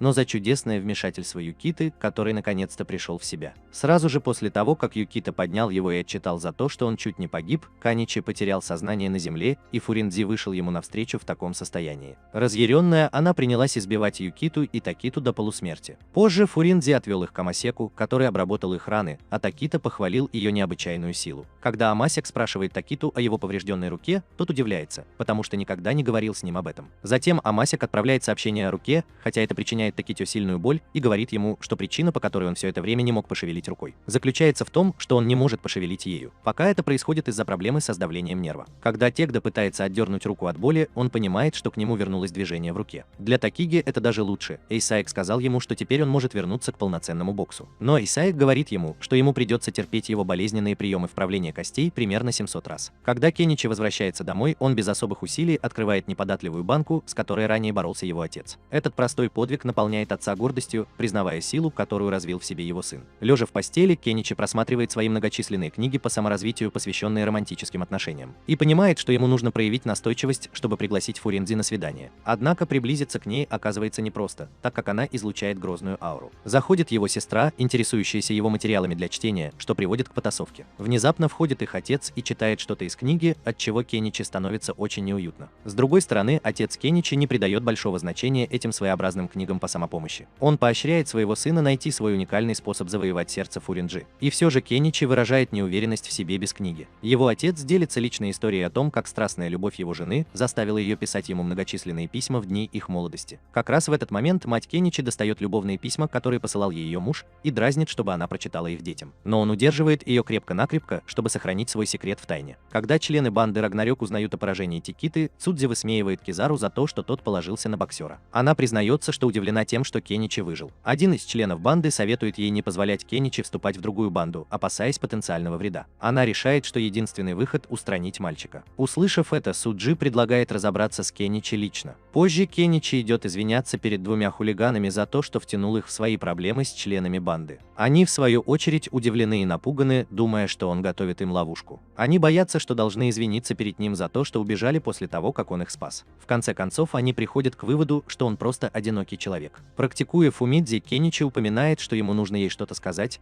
но она приказывает ему сосредоточиться и быстро швыряет его тело на землю во время их спарринга. Однако после ссоры Кеничи теряет уверенность в себе и приглашает ее на свидание. Когда она уходит, он решает обратиться за советом к мастерам дадзё. Из этого ничего хорошего не выходит, потому что Сасаки может посоветовать ему все, что угодно, кроме женщин и денег. Эмис превращает советы по отношениям в углубленный урок математики. А Апач поглощен беседой с кроликами. Кенсей советует ему просто пойти на это и спросить Фуринджаб напрямую, но Кеничи недоумевает, как это возможно, когда кажется, что она может оторвать ему руку или что-то в этом роде. Затем Кенсей говорит Кеничи, что у него не может быть хороших отношений с Фуринзи, если он даже не может ей доверять. Когда Кеничи говорит, что он мало что знает о Фуринзи, Кенсей немедленно достает секретный фотоальбом, который он создал с фотографиями Фуринзи. Поначалу кажется, что Кеничи разозлился на него, но он тут же хвалит Кенсея за хорошо проделанную работу и опустошает свои карманы в обмен на фотоальбом. Как только он начинает просматривать альбом, входит Фуринзи и спрашивает, чем они занимались, но они реагируют истерично, пытаясь спрятать альбом. Однако Фуринзи мило спрашивает, может ли Кеничи сопровождать ее в походе по магазинам. Вопреки его ожиданиям и романтической обстановке, Кеничи тащил с собой то, что казалось ему целой планетой. А Фуринзи только добавлял все больше и больше предметов к основной массе, заставляя Кеничи сравнивать себя с Атласом. Затем Фуринджи объясняет, что она попросила его составить ей компанию, потому что больше никто в доме не был бы полезен, и она хотела, чтобы они поболтали, так как оба были заняты в последнее время, но просто как друзья. Внезапно они столкнулись с Суджи и некоторыми другими членами банды Рагнарёк. Суджи говорит, что хочет кое-что обсудить с Кеничи наедине, пока Фуринджи может быть в пути. Но один из парней помельче в банде расстроен, потому что изначально они договорились убить Кеничи, чтобы он мог забрать Фуринджи себе. Суджи разозлился на надоедливого парня и несколько раз подбросил его в воздух, швырнув в мусорное ведро. Члены банды в конце концов уходят вместе с Кеничи, а Фуринджи быстро звонит Апачу и просит его приехать за продуктами, пока она бегает за головорезами. По пути Кензи присоединяется к Фуринджи и сразу же достает свой фотоаппарат и начинает фотографировать развитие сюжета, игнорируя все ее замечания. Протестует. Чтобы проверить ее на практике, Хансай говорит ей, что Суджи намного сильнее Кеничи, но спрашивает ее, будет ли она продолжать сражаться со всеми противниками Кеничи. Сражение. Затем он сказал ей, что поддержка может стать ненужной и даже вредной для такого парня, как Кеничи. Понимая, что Фуминджи не мог не беспокоиться о Кеничи, Кенсей сказал, что они могли бы незаметно следовать за ним и, возможно, также незаметно сражаться, если до этого дойдет. Когда они беседуют наедине, Цудзи просит Кеничи стать одним из его подчиненных, потому что он хочет иметь под своим командованием сильных парней и в конце концов проложит себе путь к вершине Рагнарёка. Для него это признак сильного человека, но Кеничи спрашивает Суджи, планирует ли он оставаться преступником без каких-либо реальных планов на будущее до конца своей жизни. Это расстраивает Суджи, потому что, честно говоря, в словах Кеничи есть большой смысл. Затем Суджи говорит, что свобода необходима мужчине. Однако Кеничи говорит Суджи, что свобода не дает им права причинять вред другим, и в противном случае является тиранией на этом основании. Сказав это, Кеничи поворачивается, чтобы уйти, но Суджи вызывает его на поединок, потому что Кеничи только что оскорбил их свободу. Кеничи не хочет прибегать к насилию, пока Суджи не назовет его трусом. Чтобы принять участие в драке, Суджи снимает рубашку и говорит Кеничи, что настоящие мужчины в драке используют кулаки, а не слова. Когда Суджи называет его неженкой, они вступают в мелкую перепалку, но в тот момент, когда Кеничи называет Суджи идиотом, он открывает темную сбоку от него. Затем Суджи с огромной скоростью бросается на Кеничи и целится ему кулаком в голову, но Кеничи быстро блокирует удар и приземляется мощный удар кулаком в голову своему противнику. Тем не менее, Суджи снова атакует Кеничи, и на этот раз Кеничи бьет его в грудь. Фуринзи удивлен, что это происходит, несмотря на то, что Суджи сильнее Кеничи. Кёнсак говорит ей, что исход боя определяется не тем, кто сильнее. Суджи заставляет Кеничи ударить его еще раз. Это сбивает Кеничи с толку и пугает, и в подтверждение его страхов, когда он бьет Суджи по лбу, его кулак нагревается и становится красным. В то время как Суджи истерически смеется и не проявляет никаких признаков боли. Видя это, Кенсей говорит, что проигрыш Кеничи почти неизбежен.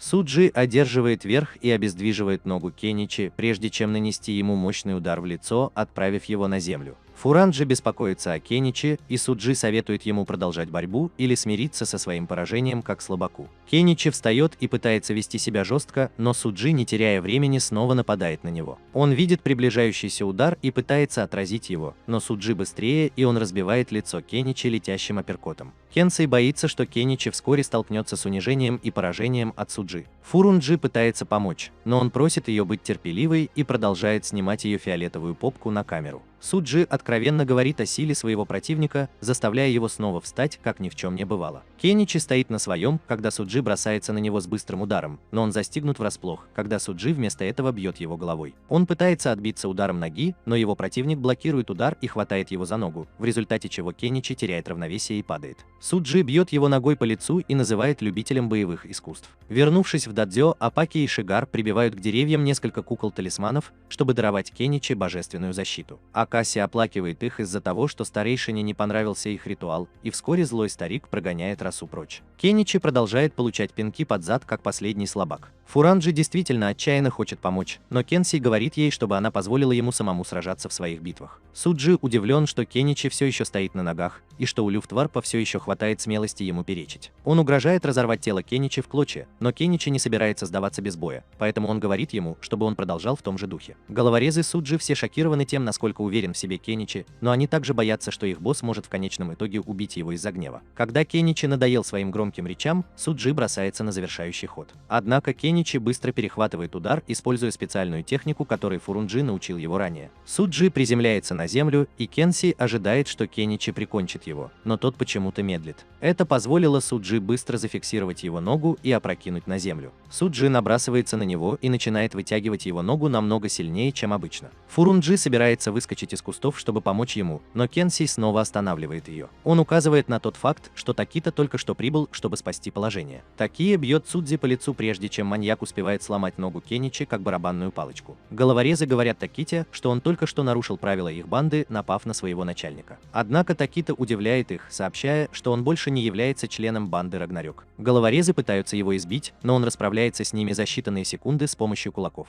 Суджи пытается нанести ответный удар, но Такита предупреждает его оставаться на месте, если он не хочет, чтобы его постигла та же участь. Такита хватает Кеничи и убегает, заставляя Суджи послать за ним своих головорезов. Они продолжают преследовать этих двоих, и Таки Кито уже собирался сдаться, когда внезапно появляется Кёнсей, чтобы помочь им. Он разрушает мост одним ударом, сбрасывая всех головорезов в реку внизу. Фурунджи не могла поверить своим глазам, и она пришла к выводу, что Кенсей был намного сильнее, чем казался на первый взгляд. Такиида отвозит Кеничи в дадзё, чтобы он получил некоторое лечение и постельный режим. Однако, когда он просыпается, на него бросают столько убийственных взглядов окружающие, что он жалеет, что не вернулся на улицу. Он же Айм и другой сенсей ругают его за то, что он проиграл Цудзи. Шио советует ему быть осторожнее, потому что в школе он чуть не превратился в боксерскую грушу. Кеничи становится очень страшно, и он находит утешение в зефирной груди Фуранджи. Она говорит ему, чтобы он не боялся, но мысль о том, что над ним снова будут издеваться, сводит его с ума. Кеничи мало что помнил после боя, поэтому он спрашивает, как он попал в дадзё. Кенсей сообщает ему, что именно Такита привел его сюда. Там также был Такита, который спас его от уничтожения Цудзи. Он говорит, что Кеничи должен научиться быть более спонтанным и безжалостным в своих атаках в будущем. В школе Кеничи ходит тайком, стараясь избегать контактов с хулиганами. Нидзима пугает его и говорит, что вся школа знает о его поражении. Вскоре после этого трое здоровенных старшеклассников начинают преследовать его, пока не загоняют в угол. Для Кеничи это определенно конец пути. Однако Такита снова появляется с ангелом-хранителем. Он угрожает пустить панкам кровь, и они все разбегаются, как цыплята. Кеничи благодарит его за спасение, как и в прошлый раз. Такита говорит ему, чтобы он не переживал, потому что он в большом долгу перед ним за спасение его боксерской карьеры. По пути они избивают Юкиту, и Кеничи боится, что между ними вот-вот начнется драка. Однако Юкита поздравляет Такиту с тем, что он покинул банду и последовал за своей мечтой. Он обещает защитить его от головорезов во время Рагнарёка, но предупреждает, чтобы он был готов к тому, что его ждет.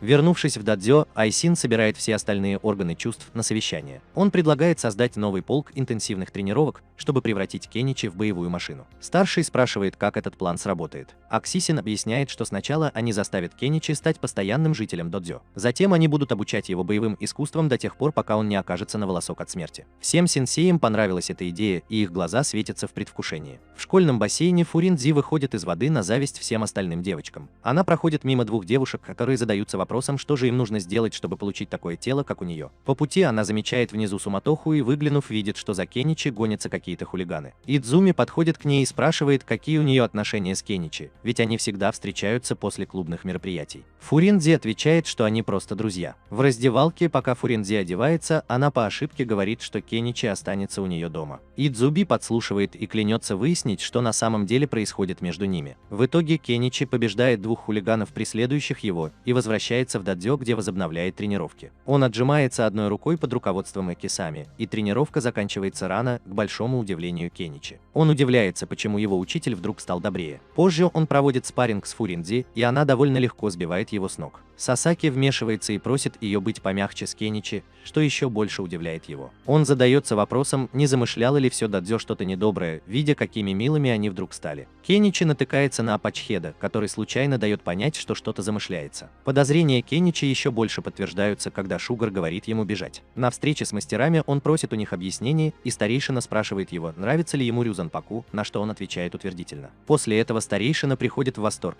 и Акасам говорит ему, что теперь он будет постоянным учеником. Однако, представив, какой будет его жизнь, он пускается на утек в попытке сбежать, но его преследуют Акисаем и все остальные мастера, которые в конце концов загоняют его в угол и убивают. «Свяжите его!» Он агрессивно протестует, называя их убийцами, но Кензи решает применить другой подход. Он спокойно объясняет ему преимущество постоянного ученичества, упоминая о том, как он будет жить под одной крышей с Фуринджи и обо всех возможных сценариях развития событий. Объяснение Кензи полностью убедило Кеничи, и он тут же радостно помчался домой, чтобы спросить разрешения у своих родителей. Дома отец Кеничи поначалу был против того, чтобы его сын перешел в дадзё на постоянной основе, но вскоре передумал, увидев решимость в глазах своего сына. Глаза. Она разрешила ему оставить свои протесты по случаю Хануки, делая все возможное, чтобы помешать ему уйти. Тем не менее, Кеничи все равно уходит, оставляя своего отца, который заливается слезами. Кеничи подходит к воротам дадзё и на мгновение останавливается, чтобы представить все возможные вещи, которые он мог бы сделать с Фуриндзи. Его прерывает Акасаин, который шутит с ним, и вскоре к ним присоединяется Фуриндзи, который тепло приветствует Кеничи. Однако, когда он входит в дадзё, он встречает всех мастеров, стоящих за последней дверью и излучающих ауру, достаточно мощную, чтобы вырубить его. Когда он просыпается, Сасаки говорит ему, что отныне все будет по-другому, начиная с того, как он обращается к ним, и его заставляют постоянно «позови мастера Сасаки». Затем Акасин умоляет его не умирать во время предстоящей тренировки, заставляя его задуматься о том, какой график тренировок у них для него есть. Для этого Акасин просит его представить себе худшую тренировку, которую он мог бы провести, и когда он это делает, он говорит ему, что график тренировок намного хуже. Услышав это, Кеничи пытается убежать, но его тут же возвращают обратно в дадзё. Его тренировка начинается почти сразу же, когда он начинает подтягиваться над пылающей плитой, которую обожает Акасайн. Акасайн говорит ему, что называет эту тренировку танцем кальмара. Далее он объясняет, что цель тренировки заключалась в том, чтобы научить его выжимать максимум из себя, когда он находится на повороте. На следующей тренировке его встречают могучие маффины Шигар, когда она выкладывает яблоки по всему его телу, которое было в определенной позе. Она просит его не двигаться, так как эта тренировка должна проверить его храбрость, и продолжает рубить яблоки своим мечом, а Акасайн наблюдает за этим, преисполнившись удовлетворения. Дальше Сасаки толкает его и заставляет ходить на руках. Эта тренировка, как объясняет Сасаки, должна укрепить его руки, чтобы он мог наносить удары руками так же хорошо, как и ногами. С Апачаем он обещает не делать ничего необычного во время тренировки, но, как обычно, Кеничи в итоге получает удар в тренировочном зале. Ночью после первого дня тренировок Кеничи начинает задаваться вопросом, осуществится ли когда-нибудь какой-либо из сценариев, который он представлял с Фуринджи. Игра заканчивается, и его надежды становятся мрачными. Он достает одну из своих книг по самопомощи о том, как сбежать, и начинает строить планы, но тут же понимает, что все дадзё обречено на провал. Его патрулировали. Однако он находит письмо от своего отца, в котором тот призывает его остаться. Мастера подслушивают его клятву остаться и решают вознаградить его. Так что они выводят его посреди ночи, и Кенсей говорит ему, что он будет рисковать своей жизнью во время тренировки. Кенсей ведет его через лес за дадзё и объясняет, что им нужно будет незаметно пробраться к горячему источнику по тропинке, проложенной смертельной ловушки, где они могли бы подсматривать за купающимися дамами. Проявляя стойкость и решимость, они прокладывают себе путь через лес, обходя все ловушки, и их цель становится все ближе. Наконец, они замечают мелькание желтых волос, совсем как у фурингов, что приводит их к драке за право заглянуть первым. В конце концов, их разнимает внезапное появление старшего, который все это время был в горячих источниках. Поначалу они разочарованы, но вскоре расслабляются, присоединяясь к горячему источнику и пожиная плоды своего кропотливого путешествия. Спустя неделю после отъезда Кеничи, Ханока уже так сильно скучает по нему, что готовится посетить дадзё. Она вместе со своей матерью собирает для него закуски, одновременно представляя, как должно быть комфортно Кеничи чувствовать себя рядом с сисястой ведьмой Пуринджи. На следующее утро Ими Сайк очень рано будет Кеничи для очередной изнурительной тренировки. На этот раз Кеничи приходится бежать, волоча Ими Сайка за что-то привязанное к его поясу и одновременно пытаясь избежать ударов кнута Ими Сайка. Следующий этап его тренировки проходит с Сасаки, который говорит ему попробовать нанести ему удар. Кеничи намеревается ударить Сасаки, но его жестоко пинают, и он чуть не встретился со своими предками, если бы не своевременное объявление Фуринджи о завтраке. К сожалению, Кеничи не избавлен от издевательств хозяина даже во время завтрака,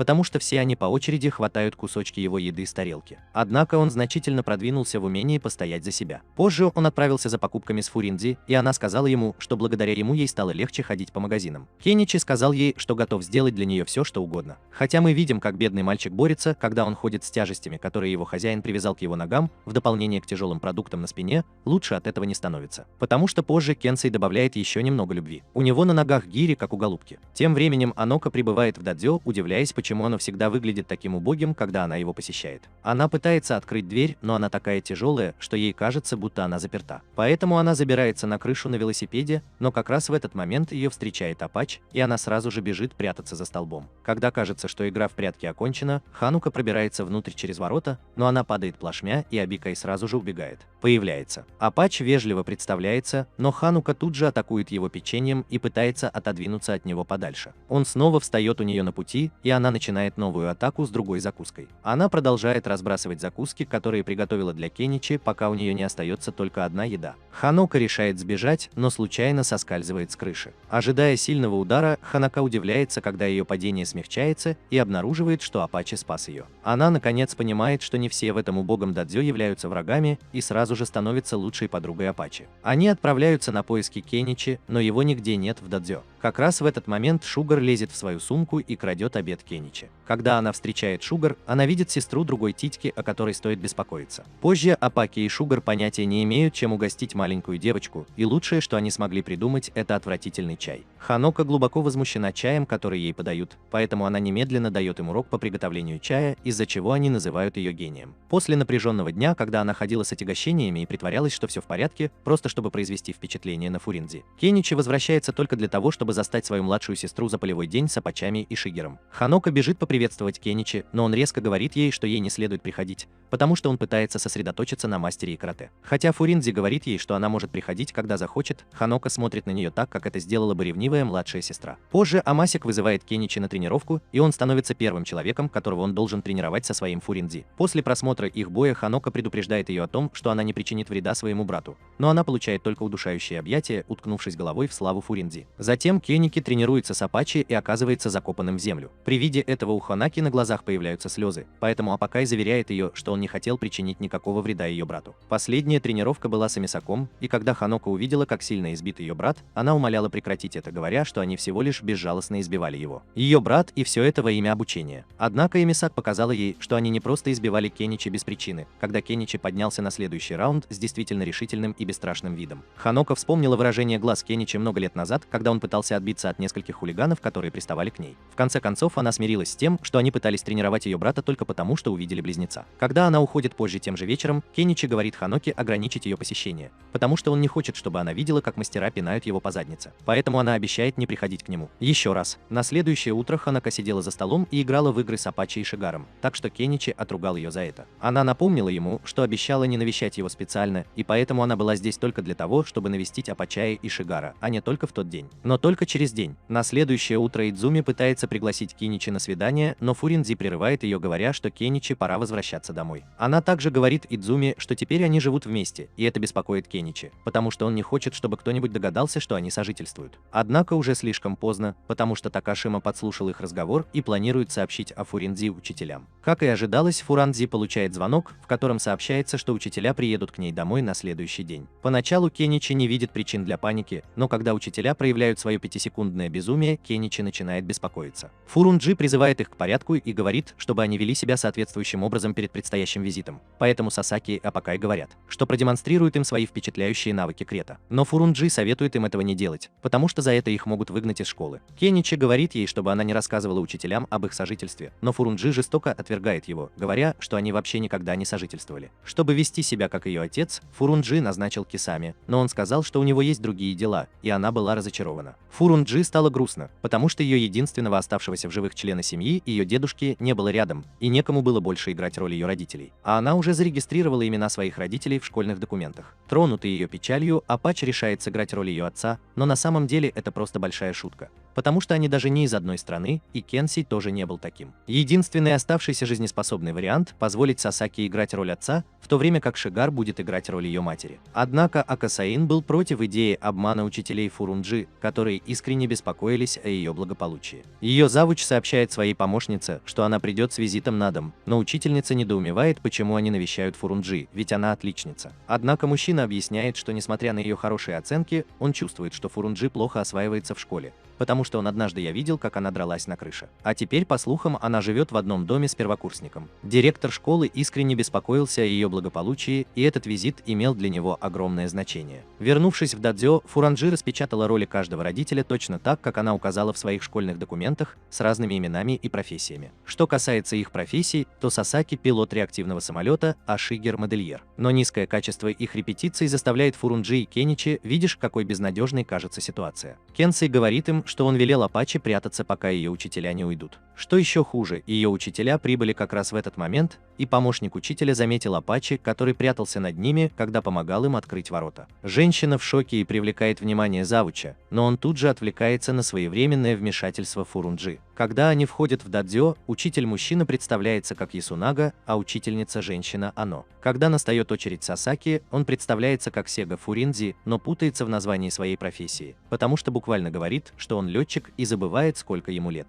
С Шигир лучше не становится, потому что она даже не знакомится с учителями Фурунджи и каким-то образом разрезает муху на две части. Именно в этот момент Фурунджи понял, что она по уши в дерьме. После того, как Сасаки задали несколько вопросов, связанных с его предполагаемой карьерой, Кениши немедленно отвлекся, чтобы извинить его. Оставшись наедине с Шугар, она сначала позвонила мужчине-преподавателю Балди, но когда он задал ей несколько вопросов о Фурунджи, она дала удивительно точные ответы. Затем мисс Анна воспользовалась предлогом, чтобы расслабиться, и в сопровождении Фурунджи внезапно ушла. Цель ее посещения туалета – убедиться в его гигиеничности и, соответственно, судить о семье. Как только она открывает дверь туалета, она видит Апакая, и они оба сходят с ума, после чего Апакай немедленно исчезает. С другой стороны, Ясанева говорит Шигиру прекратить это представление, потому что он может сказать, что она не настоящая мать Фурунджи. Но она говорит ему не придираться к Фурунджи, потому что, несмотря на ее недостатки, она все еще очень хороший ребенок. И все же Ясунага говорит Шигире, что они пришли, чтобы подтвердить слухи о сожительстве Кеничи и Фурунджи, потому что если это действительно правда, то это навлечет на детей серьезные неприятности. Это стало последней каплей для Сигир, и она тут же выхватила нож, но Кенсей быстро заковал ее в цепи. И Кеничи спас перепуганного Ясунагу, уводя его подальше от зоны боевых действий. На данный момент во всем доме царит хаос, а Фурунджи находится в состоянии шока. Когда он переводит дух, Ясунага спрашивает Кеничи, что тот делает в доме Фурунджи. Кеничи пытается объяснить, что в этом нет ничего извращенного, но Ясунага настаивает, что это то же самое, что сожительство. Пока продолжалось это противостояние, а пока и она прорвались сквозь стену, так что Ясунама и Фурунджи возобновили борьбу за выживание. Наконец они нашли убежище в запретной комнате, заполненной статуями, которые напоминают Ясунаме об истории Японии, поскольку он сам был учителем истории. Когда он начинает ценить мастерство, остальные врываются в комнату и случайно заставляют кучу божеств раскачиваться и падать друг на друга. Все думают, что Ясунага будет погребен под ними, но старейшина неожиданно приходит ему на помощь и представляется старейшиной, принося извинения за то, что произошло. В доме царит хаос. Это все благодаря Акисаме, который сделал все, что было в его силах, чтобы вернуть его обратно. Ясунава тоже пришел в восторг, увидев, что эти прекрасные произведения искусства были шедеврами знаменитого мастера Кацудзи, и Кеничи задается вопросом: есть ли что-нибудь, в чем Аки не был бы гением? Позже дедушка разъясняет ситуацию Ясунаги, который сказал, что завидует тому, что детей учит гроссмейстер Аки. Он также говорит Кеничи, что заметил, насколько он стал мужественнее благодаря своим тренировкам, и что тебе следует продолжать в том же духе. Позже Акин заходит в запретную комнату и понимает, что там так много нужно убрать. Поэтому Кеничи предлагает позаботиться об этом и позволить ему. Фурунджи отдыхает после умственно-изнурительного дня. Акасами находит деревянного кота, и на его лице появляется грустное выражение,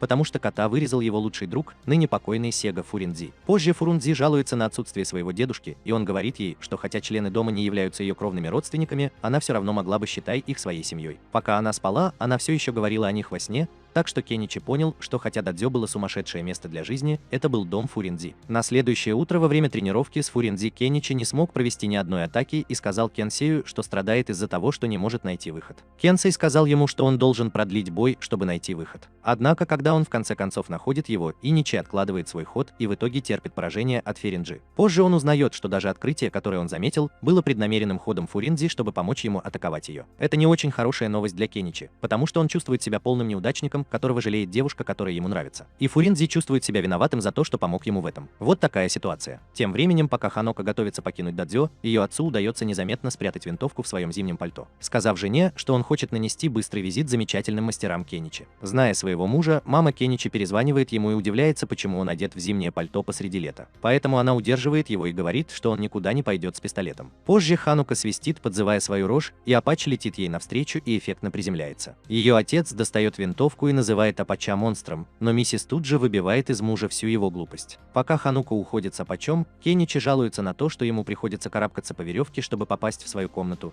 поэтому Ака объясняет, что все это произошло однажды ночью, когда они, Сакаки и Кенси, немного напились и разрушили лестницу. Сначала Кеничи хотел поговорить с Сэмом, но тот ушел, и он отправился к Сакаки, чтобы рассказать ему о том, почему он не смог ударить Фуринзи во время их тренировки. Сакаки сказал ему, что у него нет советов для слабаков, но он чувствует, что Кеничи, вероятно, испугался контратаки. Далее он объясняет, что ценность человека определяется его способностью решать, наносить удар или нет в ситуации, когда речь идет о жизни и смерти. Тем временем Апакай, Ханока и Шигар проводят лучшее в своей жизни время на крышах домов случайных людей. Пока Кеничи размышляет над советом Сакаки, его прерывает случайный злоумышленник и его люди, которые представляются как нынешний мастер Ишк в стиле Адори, Гансай Кумари. Они говорят, что пришли сюда, чтобы бросить вызов мастерам Дадзё Редзянпаку и забрать знак. Кеничи в панике бежит сообщить об этом Фуринзи, но она объясняет ему, что поблизости никого нет. Затем Фуринзи подходит к незваным гостям с чаем, который они отвергают, говоря, что они здесь для того, чтобы бросить вызов, а не для того, чтобы пить в компании. Она предлагает им регистрацию в дадзё для претендентов, в которой говорится, что претендент должен заплатить 10 йен и получить возможность атаковать их группой, если они все заплатят. Индивидуально. Предводитель незваных гостей платит гонорар за то, чтобы сразиться 1 на 1 с Сасаки,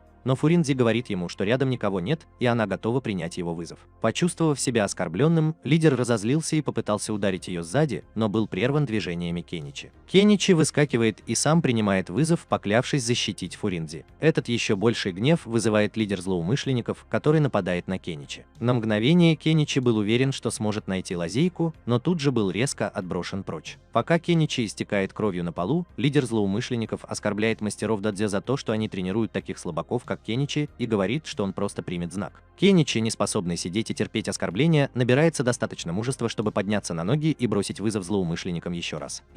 Лидер злоумышленников, видя это, говорит Кеничи, что еще один удар убьет его. Соги предлагает дать Кеничи возможность нанести первый удар. Кеничи колеблется и трясется, пытаясь набраться уверенности для удара, и в этот момент он вспоминает свои прежние тренировки и плавным шагом вперед наносит удар изо всех сил, застигая лидера врасплох в тот момент, когда его мышцы были расслаблены. Раненый, страдающий от боли, главарь атакует Кеничи смертельным ударом, но его останавливает появившийся из ниоткуда Сасаки. Он объясняет, что все это время наблюдал за происходящим, пока не одолел лидера нарушителей. Одним ударом он без особых усилий побеждает всех нарушителей, повергая Кеничи и Фуринзи в шок. Сам Сасаки выражает разочарование тем, насколько слабыми были нарушители. Остальные мастера возвращаются, чтобы забрать бесчувственные тела нарушителей из своего дадзё и отправить их в клинику на деревянной тачке. На следующий день Кеничи просит Амасека дать ему выходной, и Амасек неохотно соглашается, говоря, что они все могли бы пойти на пляж. Взволнованный, Кеничи бежит сообщить об этом Фуринзи, радуясь, что наконец-то сможет провести с ней время вне дадзё. В своей комнате он просматривает одну из своих книг по самопомощи, только чтобы понять, что Сасаки, Кенси и Апачай приставали к нему. Он смущен, но не обращает на это внимания.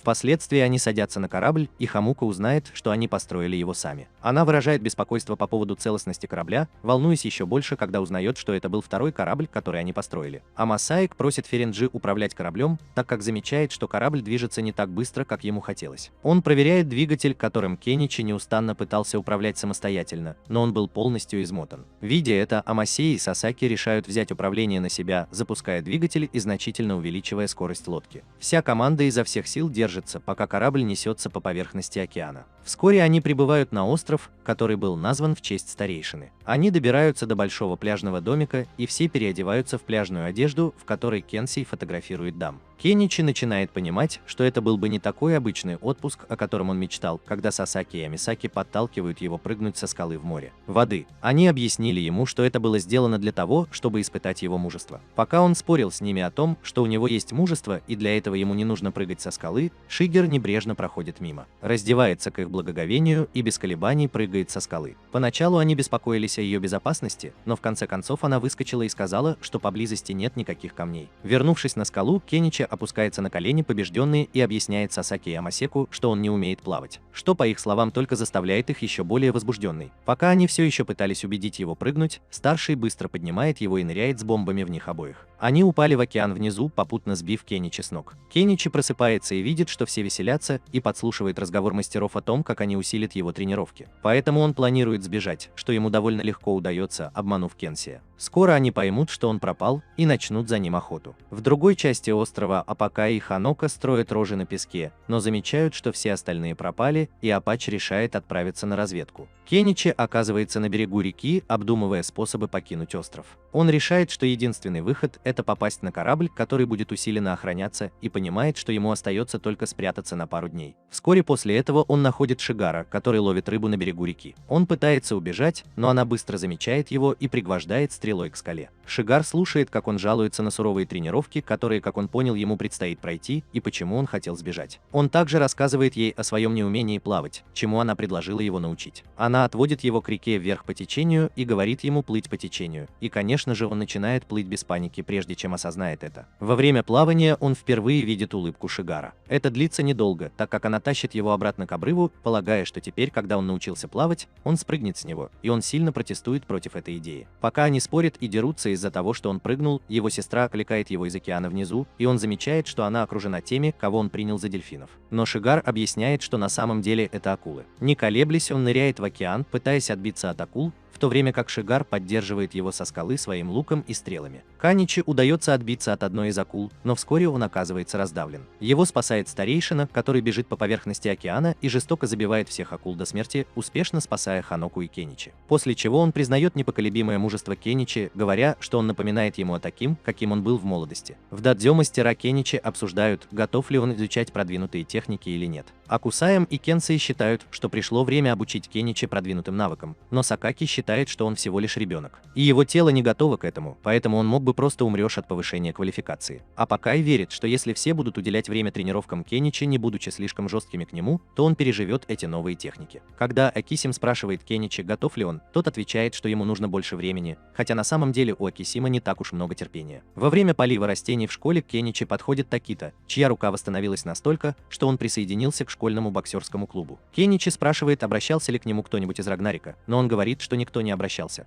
потому что они были слишком заняты другими делами. Кеничи просит его сообщить ему, если у него возникнут какие-либо проблемы, чтобы он мог помочь. Такита благодарен ему за то, что он предложил свою помощь, и прощается с ним, когда он в спешке уходит. Кеничи продолжает поливать кусты, но удивляется, когда Нидзима выходит из кустов. Нидзима спрашивает Кеничи, слышал ли он, что Кизар и Андзю присоединятся к 7 смертоносным кулакам, но Кеничи не знает, кто она такая. Поэтому Нидзима говорит ему, что она является участницей Рагнарёка, который неуклонно продвигается по служебной лестнице и к тому же учится на 2-м курсе в их школе. Она мастерица тэквондо, которая насылает головорезов на Кеничи и известна под прозвищем Валькирия. Кеничи не только не знает, кто она такая, но и кто такие 7 смертоносных кулаков. И Нидзима объясняет, что они являются самыми могущественными членами Рагнарёка, которых боятся все члены клана. Банда. Нидзима обвиняет Кеничи в том, что он не попытался победить Киару, позволив ей подняться по карьерной лестнице в Рагнарёке. Нидзима раскрывает Кеничи еще один из своих многочисленных планов. План, который предполагает, что Кеничи ищет матч-реванш с Цудзи, который купается в счастье после последнего повышения Кизару в более высокие завидные звания. Когда Кеничи выражает свою симпатию Цудзи, Ниджима безжалостно пинает его. Он добавляет, что Рагнарёк назначил Суджи наказать Такиту, и если он не вмешается, Такиту могут избить так сильно, что ему придется бросить бокс. Нидзима говорит ему, что собирается получить некоторую информацию о кулаках, которая может ему пригодиться, и говорит ему не делать этого. Проиграть с Цудзи. На обратном пути в дадзё Фуринзи хвалит Кеничи за его недавнюю стойкость. И он с гордостью говорит ей, что после его подвигов с акулами на пляже он избавился от своих страхов и теперь может взяться за что угодно. Фурунджи замечает Суджи, когда тот собирается подраться с девушкой. Она говорит Кеничи, что если он действительно так уверен в себе, то тебе следует помочь защитить девушку от Суджи. Увидев бандита, Кеничи сразу же съежился. Однако перед дракой выясняется, что Суджи – девушка из одной банды. И эта драка произошла из-за того, что Суджи обошли как следующего в очереди, поэтому вместо него выбрали девушку. Не зная, кто эта девушка, Каничи наносит Суджи летящий удар ногой, который вырубает его, не задумываясь о том, как легко он отправляет слизь Суджи в полет.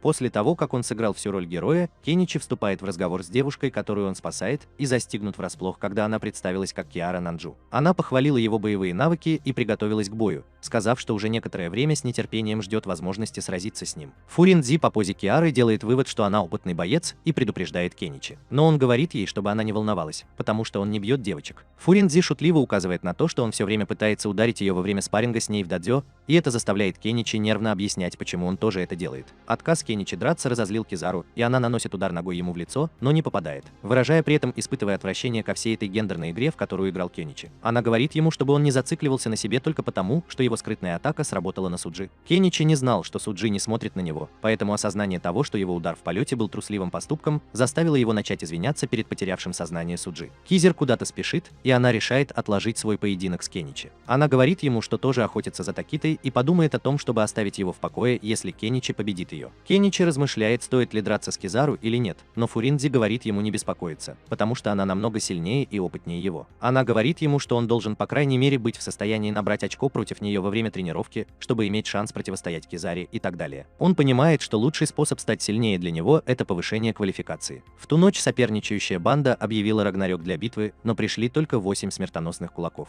Соперничающая банда почувствовала неуважение и набросилась на них. Главарь восьмерки послал только 3 из них – Локи 4-го, отшельника Вы и Кисара 3-го, которые избили и усмирили всех 50 головорезов, посланных бандой, всего за несколько минут. Все это время Нидзима прятался и наблюдал за происходящим. На следующий день Сакаки спрашивает Кеничи, готов ли он изучать продвинутые техники, но тот уклоняется от ответа и уходит в школу. Сасаки решает навязать Кеничи обучение, но старший говорит дать ему время прийти в себя, потому что в конечном итоге ему понадобится это обучение. В школе Кеничи вспоминает события предыдущего дня. На обратном пути в дадзё он признается Фурин-Дзи, что беспокоится о тренировках по продвинутым техникам и о том, что подведет своих учителей, если не сможет овладеть ими из-за отсутствия таланта. Но Фурин-Дзи уверяет, он сказал, что хозяева никогда не откажутся от него. Внезапно появляется Харис и говорит Кеничи поворачивать назад, потому что впереди его ждет Суджи, которому не терпится свести счеты. Несмотря на настойчивые предупреждения Нидзимы, Кеничи настаивает на встрече с Суджи, чтобы все уладить, даже если для этого придется встретиться с ним лицом к лицу. Суджи полон решимости отомстить Кеничи, потому что его репутация была запятнана с тех пор, как он проиграл их предыдущий бой, и большинство его головорезов покинули его. Кеничи извиняется и пытается все объяснить, но Суджи не заинтересован слышать ничего, кроме криков боли Кеничи. Он наносит удар Кеничи, но Кеничи быстро уворачивается и наносит ответный удар, который отправляет Суджи в полет, удивляя даже Кеничи своей силой. Фиринджи рассказывает Кеничи, каким взрослым он стал, наконец-то проявляя уважение к силе, которую он приобрел за время своих тренировок. Она добавляет, что это потому, что мастер видит в нем потенциал и знает, что теперь он развил в себе силу, необходимую для изучения передовых техник. Цудзи признает поражение и говорит своим головорезам оставить его и присоединиться к другой банде, заключая, что он потерял свою ценность, потому что у него больше нет людей. Под его командованием, когда он поворачивается, чтобы уйти, Кеничи утешает его и говорит, что иметь друзей гораздо ценнее, чем иметь приспешников. Суджи решает создать новую банду со своими друзьями и предупреждает Кеничи о планах Рагнарёка в отношении Такиты. Они организовали смертельное избиение, которое будет совершено группой Кисары под руководством члена 8 кулаков по имени Отшельник. Когда они возвращаются в дадзё, Кеничи говорит Акасайну, что он готов изучать продвинутые техники, и они решают начать. Кеничи преодолел свои страхи и готов столкнуться с трудностями, связанными с повышением квалификации. В школе Кеничи говорит Тиките, находясь в боксерском клубе, что ему нужно быть более осторожным и избегать частых прогулок, потому что Рагнарёк планирует устроить ему прощальную взбучку за то, что он ушел. Но не похоже, что Тикита воспринимает угрозу всерьез, и это заставляет Кеничи волноваться. Тем временем Мэйдзима, как обычно, занимается своими проделками, распространяя в школьной газете преувеличенные новости о победе Кеничи над Суджи. Кеничи видит, как он раздает экземпляры газеты возле боксерского клуба и пытается подойти к нему, но тот убегает, прежде чем Кеничи успевает до него добраться. Затем Кеничи дает Таките свой номер телефона и просит позвонить ему, если у него когда-нибудь возникнут проблемы, но Такита говорит, он предпочел бы вместо этого получить номер Фуринджи. После занятий в дадзё Кеничи готов приступить к изучению продвинутых техник. Сакаки занял первое место, продемонстрировав технику карате. Используя эту технику, он отразил атаку Кеничи одной рукой и ударил его в подбородок той же рукой. Затем он объяснил Кеничи, что это эффективная техника для одновременного боя с несколькими противниками. Апика выходит вперед, чтобы продемонстрировать свою технику, но начинает плакать, потому что не уверен, что Кеничи переживет демонстрацию. Акисами знает об опасностях этой техники, поэтому он занимает место Кеничи во время демонстрации. Техника Апачи – это удар с разворота. С помощью этой техники он почти гарантированно наносит вращающийся удар локтем по голове противника. Но Акисими знает об этом и блокирует его локоть до того, как он нанесет удар с разворота. Соприкоснись с его головой. Акасом выходит вперед и демонстрирует свою технику, которая представляет собой особую комбинацию ударов, которую он демонстрирует на Кеничи, заставляя его корчиться от боли на земле. Кенсей тоже выходит вперед, чтобы продемонстрировать свою технику, а Киничи умоляет его дать ему передышку. Поэтому он решает, что первых 3 техник будет достаточно для его первого дня изучения продвинутых техник,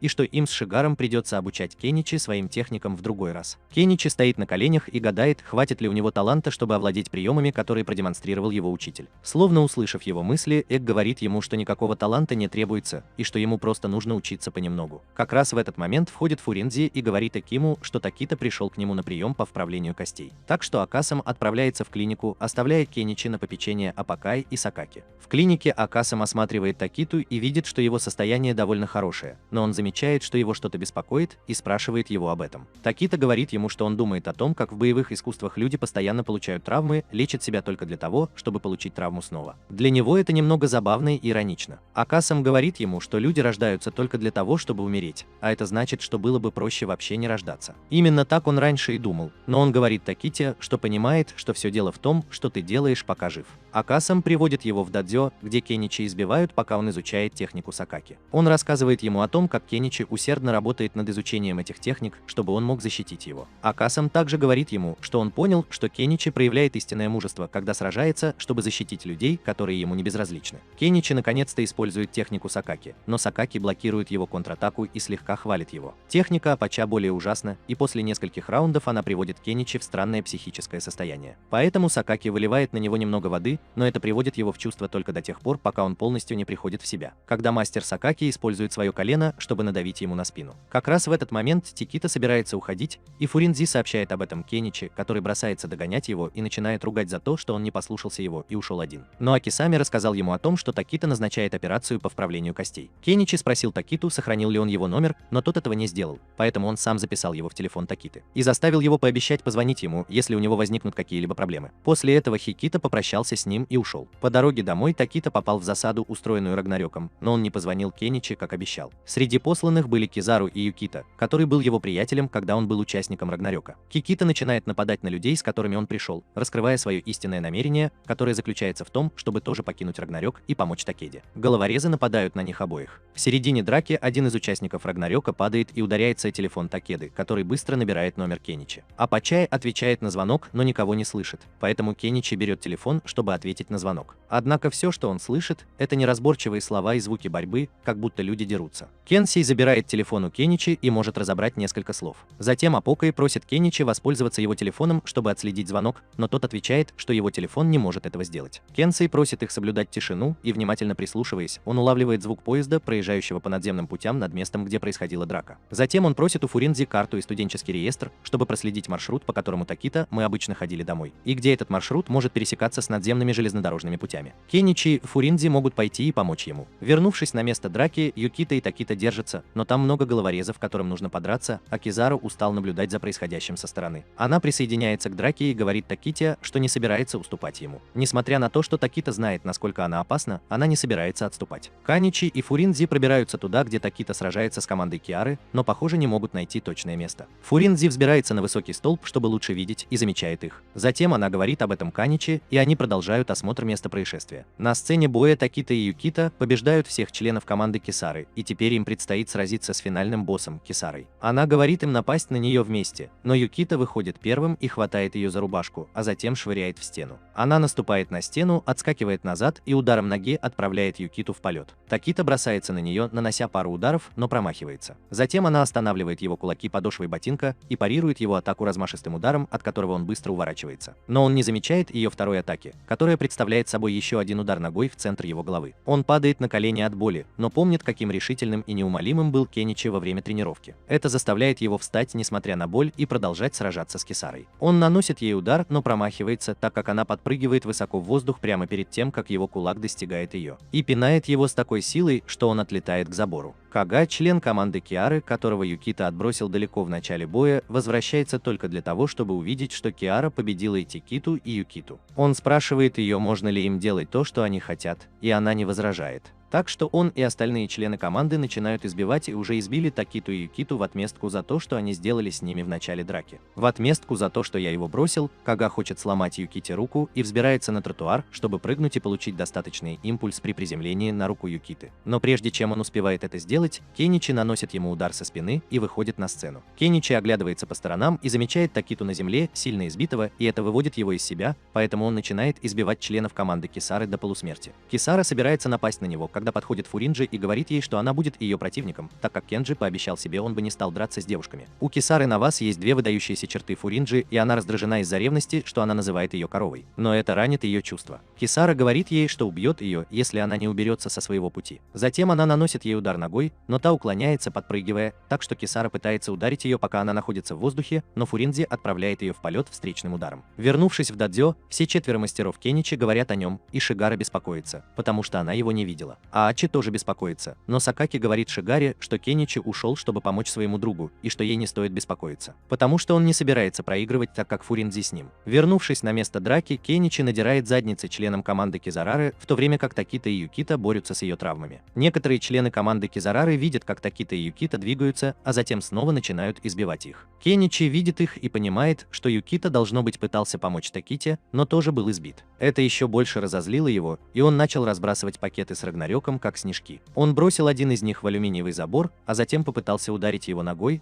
но тот увернулся, и его нога застряла в заборе. Один из головорезов бросился на него, пытаясь ударить прутом, но он применил встречную технику Сакаки и сбил его с ног, он вышел вон. Фиринджи отвлекся на одного из головорезов, который собирался напасть на Кеничи, когда Киара нанесла удар ногой, целясь ей в голову. Но она увернулась, он появляется в самый последний момент и говорит, что пришло время положить конец их ссоре. Но это выводит Киару из себя, потому что она кажется такой уверенной в себе и неправильно произносит свое имя. Она наносит удар ногой Фуринджи, но прямо в момент удара она, кажется, исчезает. Так что Кира поднимает голову, думая, что она прыгнула, но не видит ее, потому что она находится под ней. Фуринджи пинает Киру ногой, заставляя ее упасть, и в тот момент, когда ее голова вот-вот коснется земли, она подставляет свою ногу под голову Киры, чтобы смягчить ее падение. В противном случае она бы умерла. Когда Кеничи пытается вытащить ногу из забора, член банды Киры с ножом бросается к нему, пытаясь ударить его, но получает удар бейсбольной битой по голове ни от кого иного, как от Нидзимы, которые, как и все супергерои, пришли в последнюю минуту, чтобы спасти положение. Но Нидзима не одинок. Он пришел со своей командой. И это заставляет членов команды Кизары уйти. Все это часть плана Нидзимы, который хочет воспользоваться плодами победы, не причинив вреда ни одному из своих парней, и никто, кроме него, об этом не знает. Ниджи не сказал Кеничи, что у него есть команда, и он утверждает, что это его люди и люди Кеничи, которые называются Альянс Шинпаку. Кеничи идет проведать Такиту и ругает его за то, что он не позвонил, как обещал, поэтому он извиняется и говорит ему, что не звонил, потому что он не хотел, чтобы его впутывали в это дело. Кеничи понимает, что сейчас происходит то же самое, что и в тот раз, когда Такита потерял способность пользоваться левой рукой, потому что пытался защитить его, и он винит себя. Но Такита говорит ему, что они с Юкитой преодолели прощальное избиение и одержали полную победу, что заставляет его счастлив.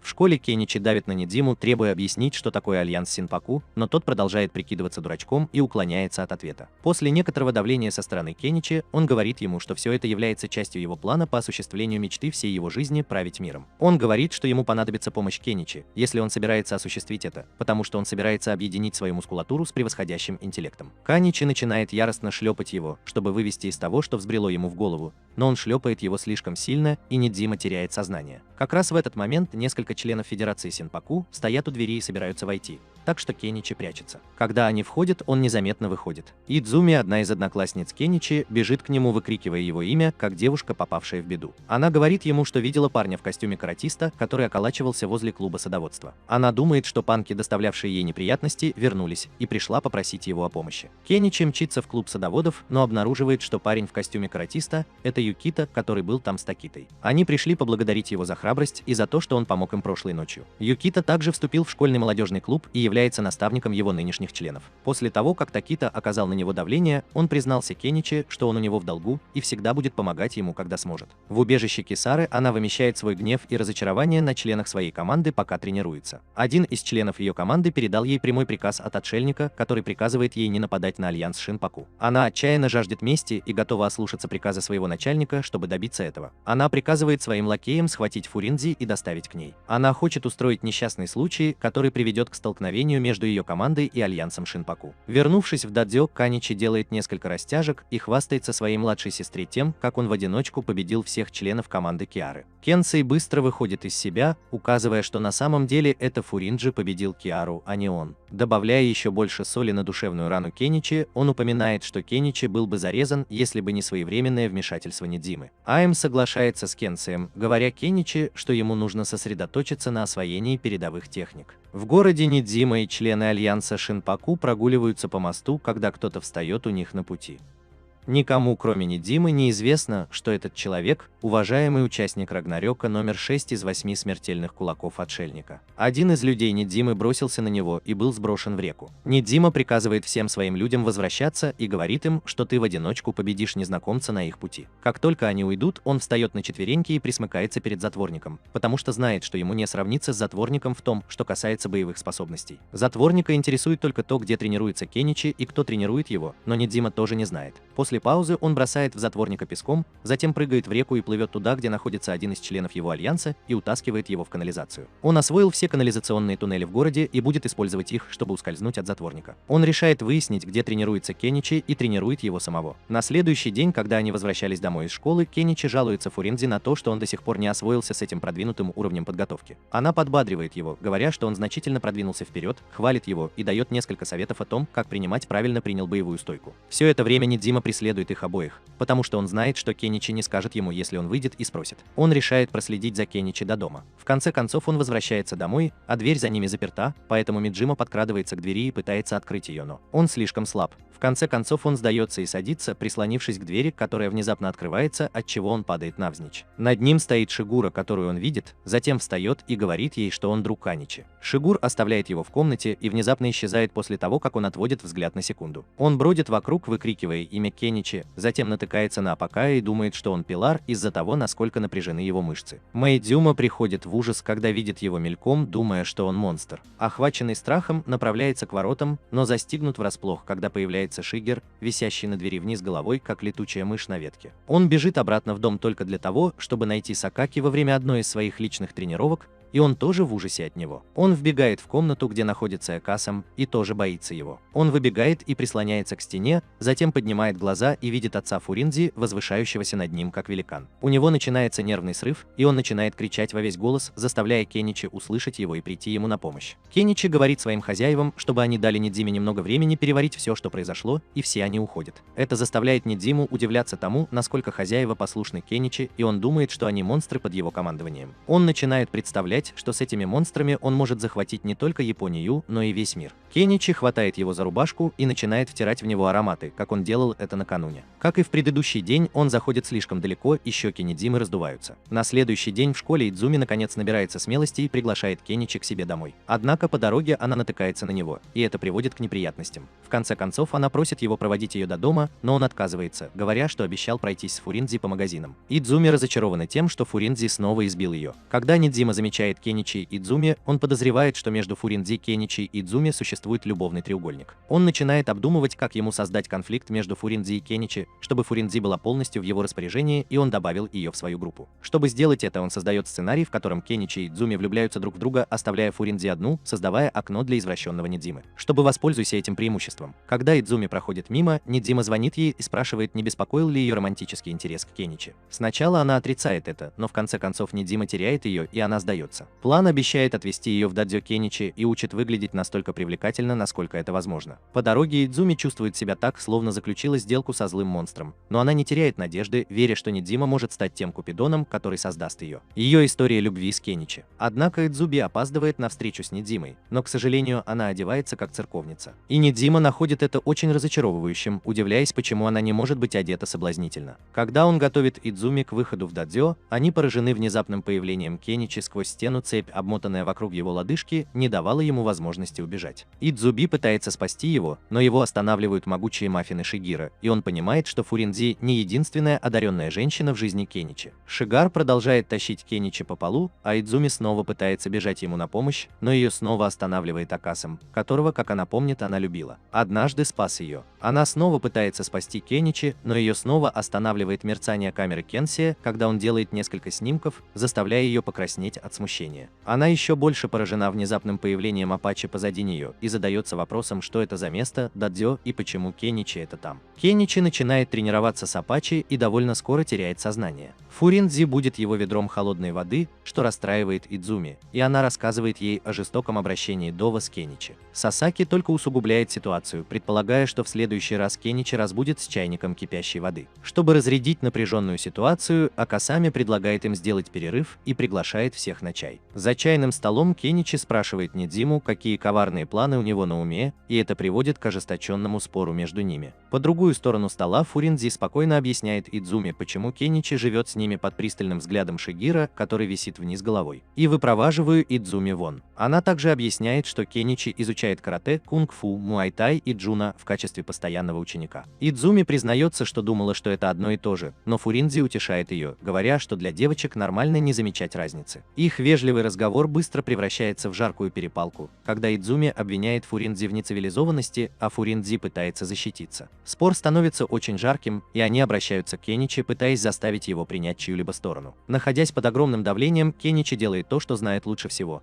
Пытается убежать и, открыв дверь, обнаруживает, что мастер дадзё подслушивает, но они мгновенно расходятся. Фурин-Дзи это надоело, и она пытается взять ситуацию под контроль, поэтому она просит Кеничи вернуться к тренировкам. И также пытается отослать Идзуми прочь, спрашивая ее, что она все еще там делает, если ей действительно не нравятся боевые искусства. Но к своему разочарованию Идзуми говорит, что на самом деле интересуется боевыми искусствами и обещает приходить в дадзё каждый день, чтобы наблюдать за тренировками. Кирин же советует ей не тратить время впустую, так как она может не продержаться и 2 секунд. Идзури воспринимает это как вызов и решает записаться на пробный курс. Кенинг, она говорит Идзуми, чтобы она не пробовала это делать, так как дадзё устроено по-другому. Фурин-Дзи с другой стороны видит возможность проявить озорство и слегка приветствует эту идею. Все это время на лице Нидзимы играет дьявольская улыбка, когда он наблюдает, как успешно разворачиваются его коварные планы. Нидзима представляет себе сценарий, в котором Кеничи бросается спасать Идзуми во время ее драки с Фурин-Дзи, что расстроит Фурин-Дзи из-за Кеничи, давая ему возможность переметнуться на сторону Фурин-Дзи. Чтобы начать испытание, Идзуми просит выбрать один из стилей боевых искусств для начала, но она совершенно не разбирается в боевых искусствах. Поэтому Фурин-Дзи объясняет ей стили, что мало помогает Идзуми. Сидящий в углу Шигир спрашивает Ваджими, не хочет ли он стать учеником, но он быстро отказывается, имея в виду свои собственные скрытые мотивы. Но это не мешает Шигир следовать за ним, поскольку она задается вопросом, почему старшеклассник не умеет обращаться с острыми предметами, как серп.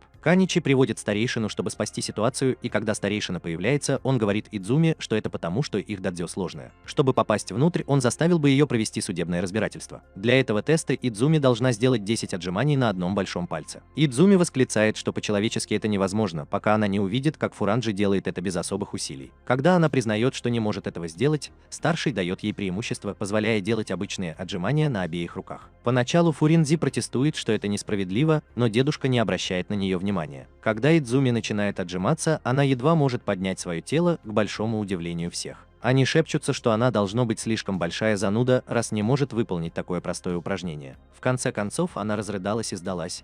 И когда Кеничи почти бросился ее спасать, старший остановил его. Тем временем Шугар продолжает преследовать Наджиму по всему дадзё, пока тот, сам того не осознавая, не попадает в ловушку. Вернувшись в дадзё, Идзуми наблюдает, как Кеничи продолжает тренироваться с Сасаки, и к ней присоединяется Фурин-Дзи, который предлагает ей чай. Фурин-Дзи извиняется за свою незрелость, которую она проявила ранее, а Идзуми извиняется за то, что увлеклась. Однако она объясняет, что, по ее мнению, Кеничи лучше подходит для менее враждебных занятий, таких как садоводство, и Фурин-Дзи поддерживает ее, говоря, что другие люди обычно считают его человеком, которому не хватает таланта к боевым искусствам. Фурин-Дзи продолжает говорить, что Кеничи занялся боевыми искусствами только потому, что ему надоело убегать от хулиганов. В подтверждение это, несмотря на то, что его избили до полусмерти, он сразу же встает, даже когда Сакаи говорит ему убегать. Вернувшись в лес, Нидзима обнаруживает себя у горячего источника и задается вопросом, существует ли что-то подобное в дадзё. Он еще больше удивляется, когда видит, как Шигеру выходит из воды почти голым, что заставляет его снова бежать, спасая свою жизнь. В конце дня Идзуми извиняется перед мастерами за то, что прервала их тренировки с Кеничи, но старший говорит ей, что это не имеет значения, потому что он считает, что она многому научилась. Ценный урок за все время нашей встречи. Он также сказал ей, что она может приходить к нему в любое время, но в конце концов ей придется пройти пробный тест. Когда Идзуми уходит, Кеничи вздыхает с облегчением, радуясь, что в конце концов все прошло хорошо,